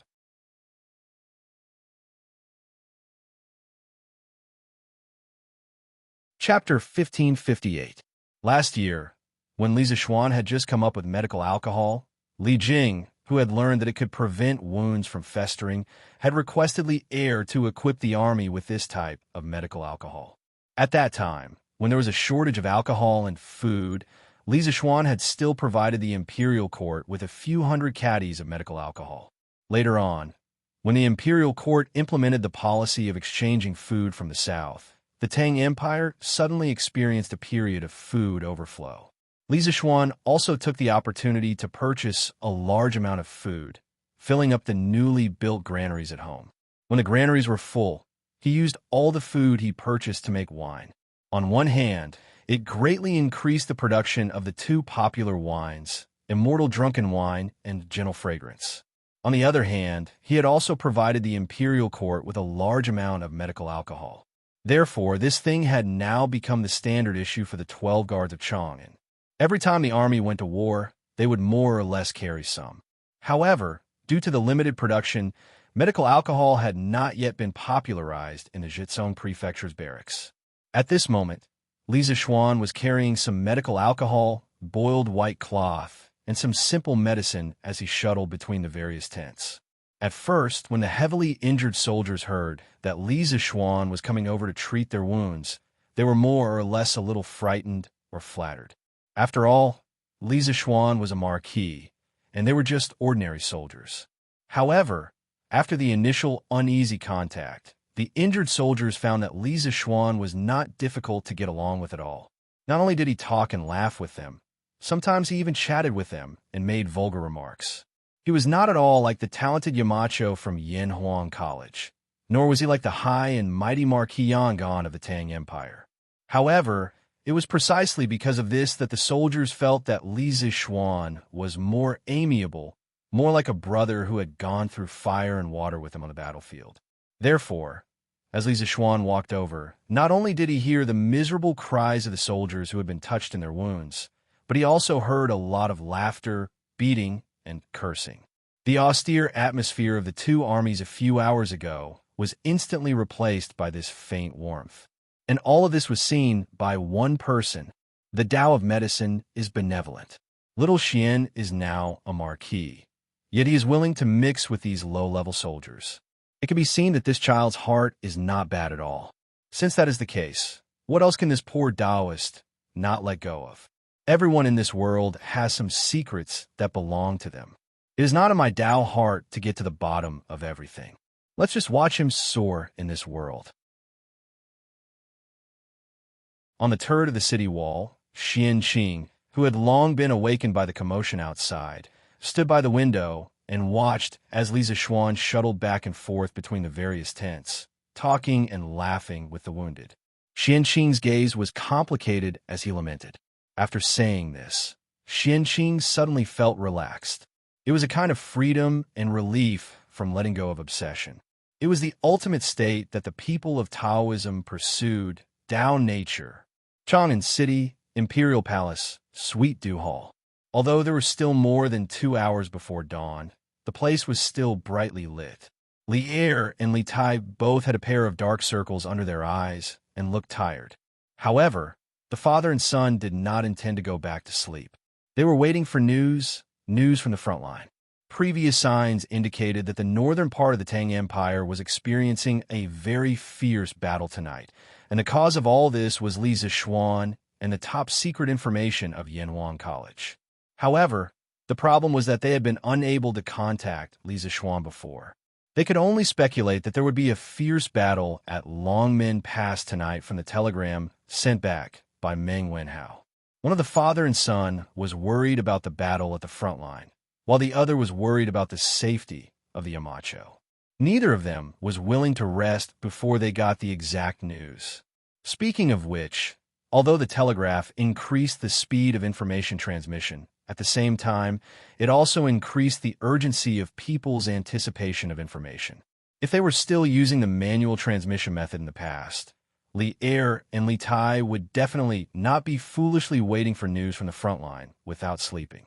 Because if they were to use manual transmission, the news from Longmen Pass would only reach Chang in tomorrow afternoon. It was not worthwhile to wait here all the time. Beep, beep, beep, beep.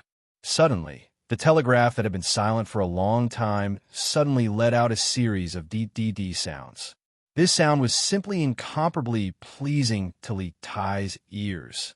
He quickly pulled himself together, straightened his back, and picked up a pen to record the code. After the translation was completed, he quickly sent out a section of code to confirm that he was right next to the telegraph. "Father, it's a message from Wenhao." Seeing that Li Er was looking at him with a puzzled face, Li Tai did not wait for him to ask and directly stood up to answer. "Meng Wenhao, looks like there's news from the front line." A bright light flashed in Li Er's eyes. He sighed as if relieved of a heavy burden. Whether it was good news or bad news, it was better than waiting here for news. Besides, since Meng Wenhao could take the initiative to send a telegram to Chang, and it proved that the situation at the front line was not too bad. At least, the army was not completely wiped out. It should be. Li Tai nodded. After a while, the telegraph began to ring again. Li Tai quickly sat down and recorded the code. The beeping sound lasted for about half an hour. Li Er, who was at the side, could not help but stand up and go to Li Tai's side. However, when he saw the messy message on the rice paper, he could not help but frown because he could not understand it. Li Er waited anxiously for a while. On the other side, Li Tai finally translated the encrypted message into words. The little fatty stood up and said, "Father, Frontline battle report. Read it, Lier said with a serious face. Yes. Li Tai nodded. He looked at the translated message and said, on the 30th day of the 6th month of the 2nd year of Jingwan, Turkic General Ashina Shirqi led 50,000 elite wolf cavalry into Yanmen Pass in order to rescue Wu Jie, who had stolen the books of the academy. He defeated the 10,000 soldiers that the Yamacho had sent from the Bingzhou Zhichang's camp.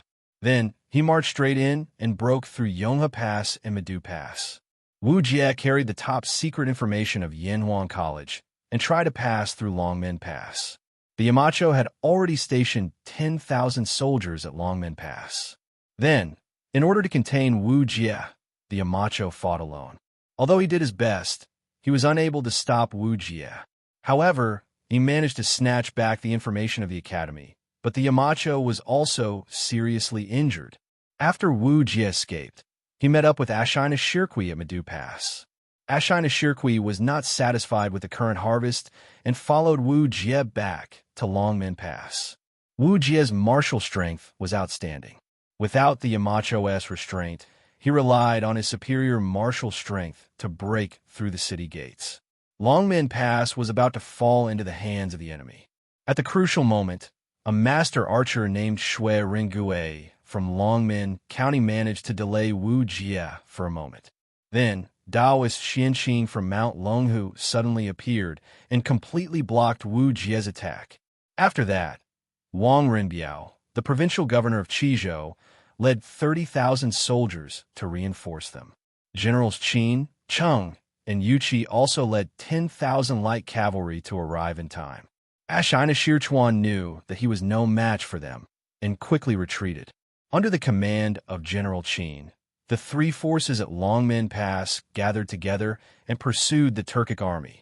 At this time, the soldiers of Yinzhou, Shuo, Daizhou, and Yuzhou had already set up a defensive line outside Yonghe Pass. The Turkic army had just left Yonghe Pass when the two sides were engaged in a fierce battle. Soon after, General Qin's forces arrived and engaged in a fierce battle. In this battle, the 40,000 elite Turkic wolf cavalry were almost completely wiped out. Only 1,000 some managed to escape with Wu Jie and Ashina Shirqi back to the steppe. However, our side also suffered heavy losses, especially the soldiers of Yinzhou, Daizhou, Yuzhou, and Shuo. Because they were directly attacked by the Turkic state teacher, their casualties reached more than 70%. Adding on the soldiers that General Qin brought from Chang and Qizhou, our side suffered more than 43,000 casualties. After Li Tai finished reading the battle report, the Sweet Nectar Palace immediately fell into silence. It was unknown if it was because of the low temperature of the night, but Li Tai suddenly felt a chill. This made the little fatty somewhat regret not wearing a cloak when he came to the Imperial Palace. After a long time, Li Er finally opened his mouth. 50,000 elite wolf cavalry? Shili is truly willing to part with them, invading the great Tang time and time again. Do they really think that our patience is limitless? Bang! Li Er angrily slapped the table and turned to walk toward the dragon couch. Li Tai cautiously said, Imperial Father, calm your anger. Based on this report, these Turkic wolf cavalry must have been the elite of the elite. Now that they've all been lost in the Great Tang, Shili's strength must have been greatly damaged. To our Great Tang, this is not necessarily a bad thing. Li Er sat on the dragon couch, his brow furrowed. After a few moments of thought, he shook his head and said, Shili claims to have 1 million soldiers controlling the bowstrings. Losing so many soldiers is not enough to harm his bones. Besides, our Great Tang's losses are no less than the Turks. In the future, when the Great Tang and the Turks face each other, if the ratio of casualties is still like this, we will definitely lose. In this war, from start to finish, the Great Tang side had lost nearly 60,000 soldiers, including the Turks' attack on Yanmen Pass, Yonghe Pass, and Medu Pass, while the Turks had lost 49,000 elite wolf cavalry. Just from a number of casualties, the Tang army did not have the advantage. However, considering that the Tang army had very good methods to prevent wounds from being infected and could allow a large portion of the injured soldiers to survive, it seemed that the number of casualties on both sides was about the same. But even if it was a 1-to-1 casualty ratio, it was still somewhat difficult for Li'er to accept. After all, the Turks at this time were definitely in a period of unprecedented strength. The number of soldiers that Xieli could bring out was definitely greater than the Great Tang's. Li Tai also understood this reasoning. He thought about it and clasped his hands. Imperial Father, these Turkic wolf cavalry are the elites of the elites. Ordinary soldiers would naturally be at a disadvantage against them, but the 1 million soldiers of the Turks can't all be elites like this. Moreover, Sun Tzu's Art of War says that above all, warfare is warfare. Next is warfare. Next is warfare. Now that our Great Tang has even more advanced weapons and armor, as well as a method of communication that surpasses all foreign countries, we completely have the conditions to make a big fuss about tactics and allow the cooperation between the armies to be seamless. With such superior tactics, our chances of victory are definitely 30 to 40% higher than the Turks. Chinke, your words are not without reason. Hearing this, Li Er's eyes brightened. At this moment, he remembered that Li Zishuan's workshop was currently working on equipment for the Black Armored Army. With the new armor and Li Zishuan's new tactics, the fighting power of the Black Armored Army would at least double. If Li Er knew the word technology, he would definitely sigh and say, technology is fighting power. According to the battle report, Li Zishuan fought with Wu Jie and was seriously injured. How is his injury now? Suddenly, Li Er remembered the battle report that Li Tai had just read out and hurriedly asked. Li Tai smiled and replied, Imperial Father, although Yamacho was seriously injured after Taoist Master Xianqing's treatment, not only has his injury healed, but his martial arts have also improved. Zhao Song, who was standing in the corner of the hall, was shocked when he heard that Li Zishuan's martial arts had improved again. He secretly thought that Li Zishuan was already at Grandmaster Middle Stage before he went to the north. If he improved again, wouldn't he be at Grandmaster Late Stage? This realm, he would be catching up with me, the chief steward of the imperial household. At this moment, Zhao Song's heart was undoubtedly broken. Li Zishuan's speed of improvement made him doubt his life. Xianqing. It was the second time he heard the name Xianqing. Li Er's mind turned quickly, and he muttered, this Dragon Tiger Mountain is really full of masters. But why would Xianqing appear at Longmen Pass for no reason? I don't know. In the end, Li Tai was only proficient in literary strategy. He did not pay much attention to matters related to martial arts. Zhao Song cupped his hands and said, Your Majesty, Taoist Master Xianqing is said to be the next Celestial Master Taoist on Dragon Tiger Mountain after Spiritual Master Ling Su passed away. After Spiritual Master Ling Su passed away, Taoist Master Xianqing chose to go into seclusion. I didn't expect him to come out now. Although Zhao Song was not in Jianghu, he still knew some things about the martial arts world. Well, this matter is indeed a bit strange, but since Li Zishuan is fine, it's fortunate. Hearing this, Li Er frowned and said, Today, Li Er attached great importance to Li Zishuan. He knew better than anyone that if all the advanced knowledge in Li Zishuan's head was used, it could be compared to an army of 100,000. Therefore, when he learned that Li Zishuan was fine, old Li couldn't help but breathe a sigh of relief. As for whether Li Zishuan's martial arts had improved, he didn't care much about it. Father is right. Li Tai's thoughts were much simpler than Li Er's. He only hoped that Li Zishuan was fine. As long as Li Zishuan was alive, Yanwan College would continue to exist. Li Er nodded and said, All right, it's getting late. Chinke, you should go and rest. It was indeed getting late. In a while, the rooster would start crowing. Li Tai stood up and cupped his hands. Then I'll take my leave. Father, you should rest early too. Well, go. Li Er grunted. Li Tai packed up the telegraph and turned to leave the Sweet Dew Hall.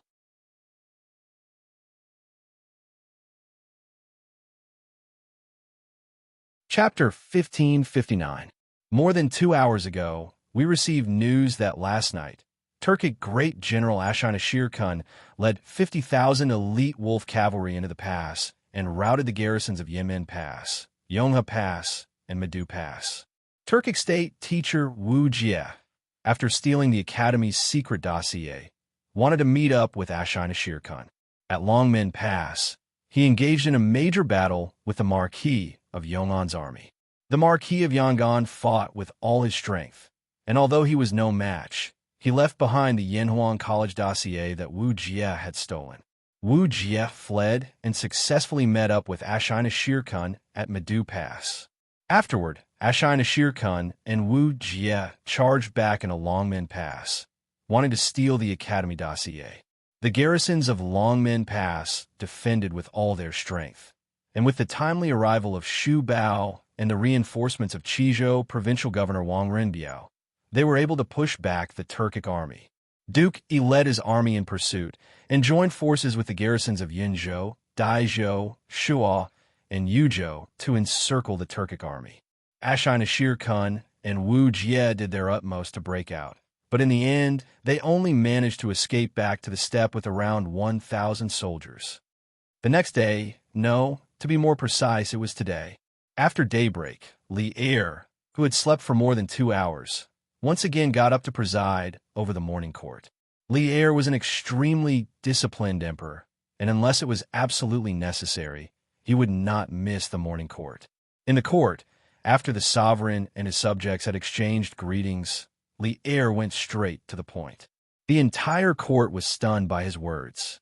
Other than Li Jing and Li Ji, who had participated in the war simulation yesterday, when the other officials heard that the 50,000 Turkic elite wolf cavalry had charged into Longmen Pass, they all gasped in shock. At the same time, they couldn't help but think that the Great Tang and the Turks had been at peace for more than 2 years. Were they finally about to declare war? Since ancient times, wars between nations had never been a small matter. From the emperor to the commoners, they were all drawn to the war between nations. The Great Tang had been founded on martial prowess, and the court had many civil and military officials who had never feared war. Thus, when Li Er spoke, someone immediately stepped forward and clasped his fist. "Your Majesty, Shelley has gone too far, daring to once more attack my Great Tang. Does he still think the Great Tang is as weak and easy to bully as it was 2 years ago? This old subject requests battle. I am willing to lead the army into the grasslands and capture Shili alive." The one who stepped forward was Niu Jinda. This time, Li Er had ordered Qin Xiong, Cheng Yaojin, and Yu Qijing to lead the army north to pursue Wu Jie, but he had been left out. This made Niu Jinda somewhat unconvinced. Logically speaking, his martial arts weren't any worse than Cheng Yaojin and Yu Qijing's, so why hadn't Old Li appointed him as a general? Thus, when he heard Li Er mention the battle at the front during the morning court assembly, Old Cow immediately became spirited. He knew that Li Er would definitely be extremely dissatisfied with the Turks and might directly send troops to attack the grasslands. How could he be willing to miss this rare opportunity? "Your Majesty, the Turks have disregarded our Great Tang. This old subject requests battle. Please send troops to exterminate the Turks." Li Ji also stepped forward and bowed.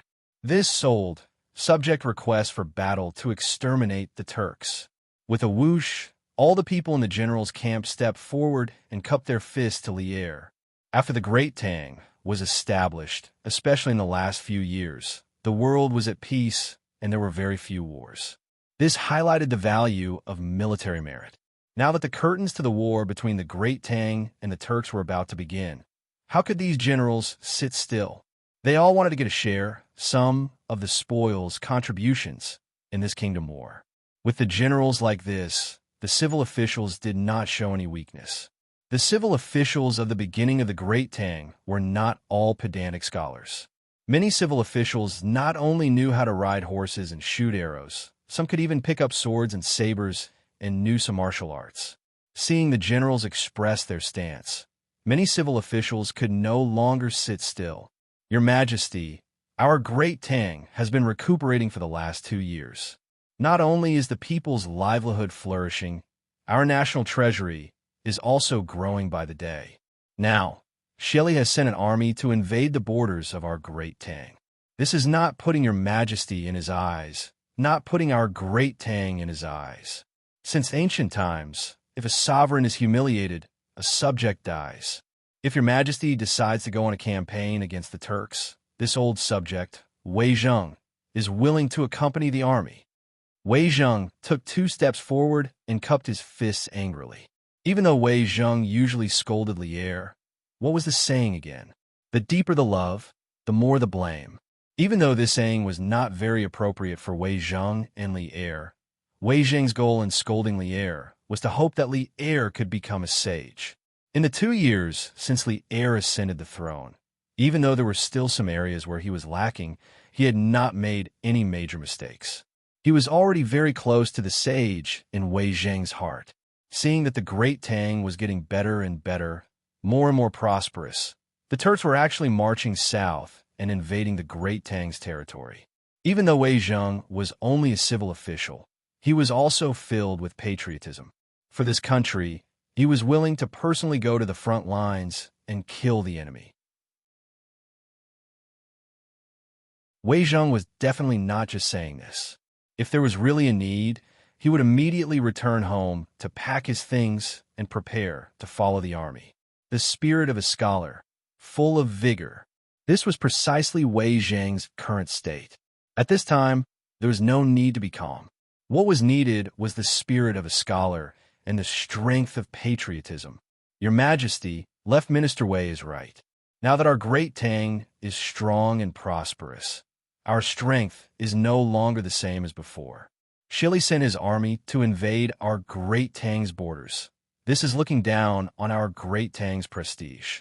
Only by severely punishing and killing the chicken to warn the monkey can our great Tang's borders be completely stable. Only then can the surrounding small countries put away their thoughts of coveting Great Tang. Your subject believes that the imperial court should send out troops and also has the ability to send out troops to suppress the Turks. Fang Xinling also stood out with Wei Zheng and cupped his fist towards Li Er. This old subject agrees. Zhang Sun Wuji pondered for a moment, then stepped forward and cupped his fists. With his secondment, the rest of the civil officials also couldn't wait to clasp their fists towards Li Er. Your subject agrees. Your Majesty, please send out troops to suppress the Turks. The civil and military officials of the imperial court, from top to bottom, were united in their support of war.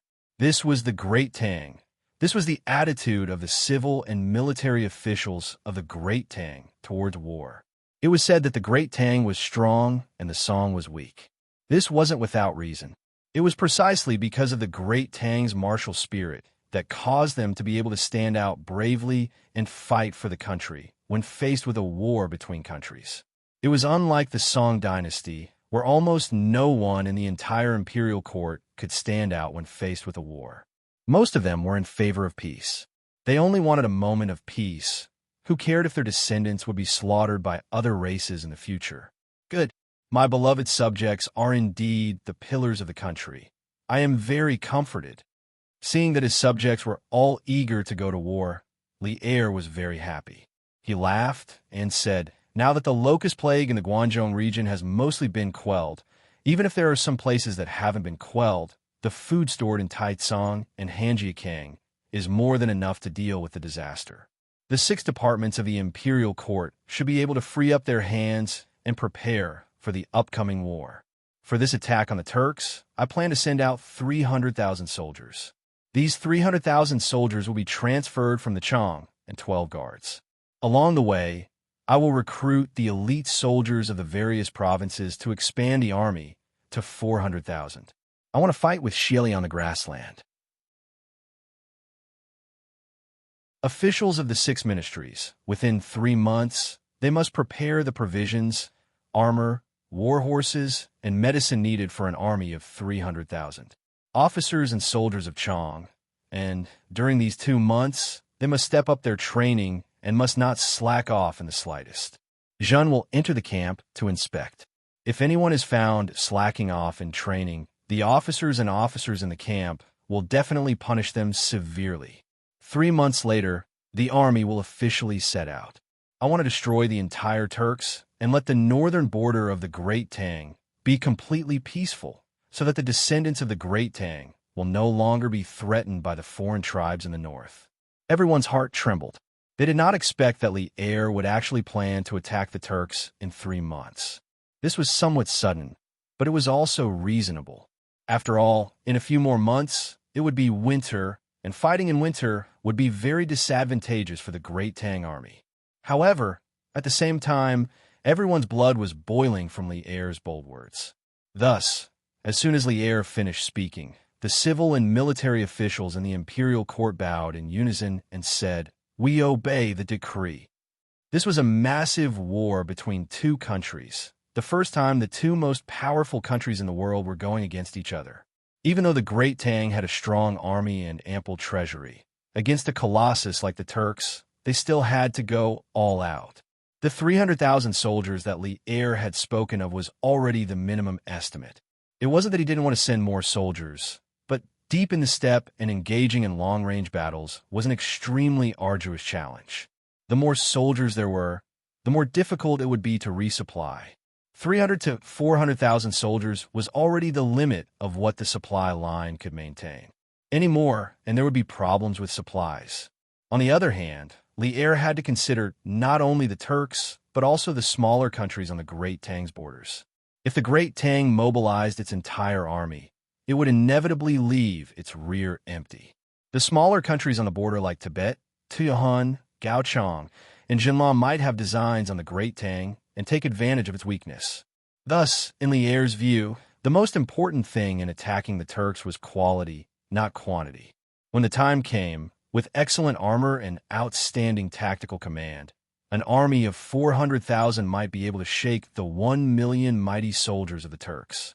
"Yushi, why is your complexion so poor? Are you sick?" Lantian District, Yong, and Marquis residence. As usual, Han Yushi had woken up early to prepare breakfast for her parents-in-law. Although in this era, ordinary families only ate 2 meals a day without breakfast, a large clan like the Li clan naturally couldn't lack 3 meals a day. While eating, Madame Li saw that Han Yushi's complexion was haggard and couldn't help but worriedly ask. Han Yushi forced a smile. "Mother, I'm fine. Don't worry, I just didn't sleep well last night." "Haa, silly child. Do you think that mother doesn't know you?" Madame Li stared at Han Yushi's face for a few moments before sighing and asking, "Are you worried about little Xian? So worried that you couldn't sleep last night?" "Mother, I'm not. Husband is highly skilled in martial arts, so there's nothing to worry about. He'll definitely be able to return safely in a few days." Han Yushi hurriedly shook her head and explained, "I'm just worried about the academy, so in a little while I want to go to the academy to take a look." Yinhuang College has always stood aloof from worldly affairs. This time, they've suffered a great calamity, and Xian'er is hundreds of miles away. "Yushi, you should go to the academy to take a look." This old man also heard that old Mr. Li Gang is bedridden. This old man will also visit him later. Li Jingma, who was sitting next to Madame Li, said in a deep voice, "Haa, old Mr. Li is a person of virtue and prestige. He's been untainted his entire life. He's clearly at the age where he can enjoy the rest of his life, yet he still insists on teaching at the academy. In terms of character, how many people in the world can compare to him? But I didn't expect old Mr. Li to be bedridden after this illness. I don't know if Dr. Sun has a way to cure Mr. Wenji." Hearing this, Mrs. Li sighed with a sad expression. "Father, mother, let's not talk about this for now. The food is getting cold. Hurry up and eat. Come, Lana, you eat too." Han Yushi hurriedly said when she saw that the atmosphere in the room was a little depressing. Lana nodded heavily and said, Yes. Lana has to eat more. When Big Brother comes back, he won't be able to carry Lana anymore. Young girls don't know how to worry. Lana's heart can only hold beautiful things, but some people and some things can't be beautiful forever. Young madam, you were clearly worried about young master and didn't sleep for the whole night. Why didn't you tell master and madam the truth? just now. After the meal, Han Yushi packed up some things and got on the carriage. Under the personal escort of Lu Feng, Lu Yun, and the others, she went to Yanwang College. As for Father Li, who originally said that he would go to Yunshan to visit Li Gang, he would go later because he was afraid that he would disturb Li Gang's rest. On the way, Xiaoyi looked at Han Yushi and asked in a low voice. Han Yushi smiled bitterly and said, "Xiaoyi, even if I tell father and mother, what can they do? It will only make them worry. I don't even know where my husband is right now, and with such a big incident happening at the academy, I'm sure Wei Wang and the others must have informed my husband about it via telegraph. Perhaps my husband is currently blocking Wu Jie's path in one of the northern provinces. How can I not worry about him?" The carriage suddenly fell into silence. After a long time, Xiaoxi said, "Young madam, you said before that young master's martial arts are strong and nothing will happen to him. Besides, His Majesty has sent General Qin and General Cheng to support young master. Young master will definitely be fine. Don't worry. When young master comes back and sees your haggard appearance, he will feel distressed. Yes, yes, yes. Young master loves young madam so much, he will definitely feel distressed." Xiaohe hurriedly echoed. After being comforted by the two little girls, Han Yushi felt a little better in her heart. She glanced at the two of them and said, all right. You two don't need to persuade me anymore. Let's go to the academy to take a look. It will be best if we can meet Xin Quebec. He will definitely know about hubby." Han Yushi thought to herself that she must have a telegraph machine at home in the future. This way, when Li Zixuan went out, she would be able to receive news immediately. As for how to use the telegraph machine, she didn't have to worry about it at all. Before she got married last year, Li Zixuan gave her a telegraph machine to use for sending love letters. Therefore, she could be considered one of the first few people in the Tang Empire to use a telegraph machine. You're tuning in to the Warrior Lore YouTube channel. Don't forget to subscribe and join us on this journey to catch the most captivating stories.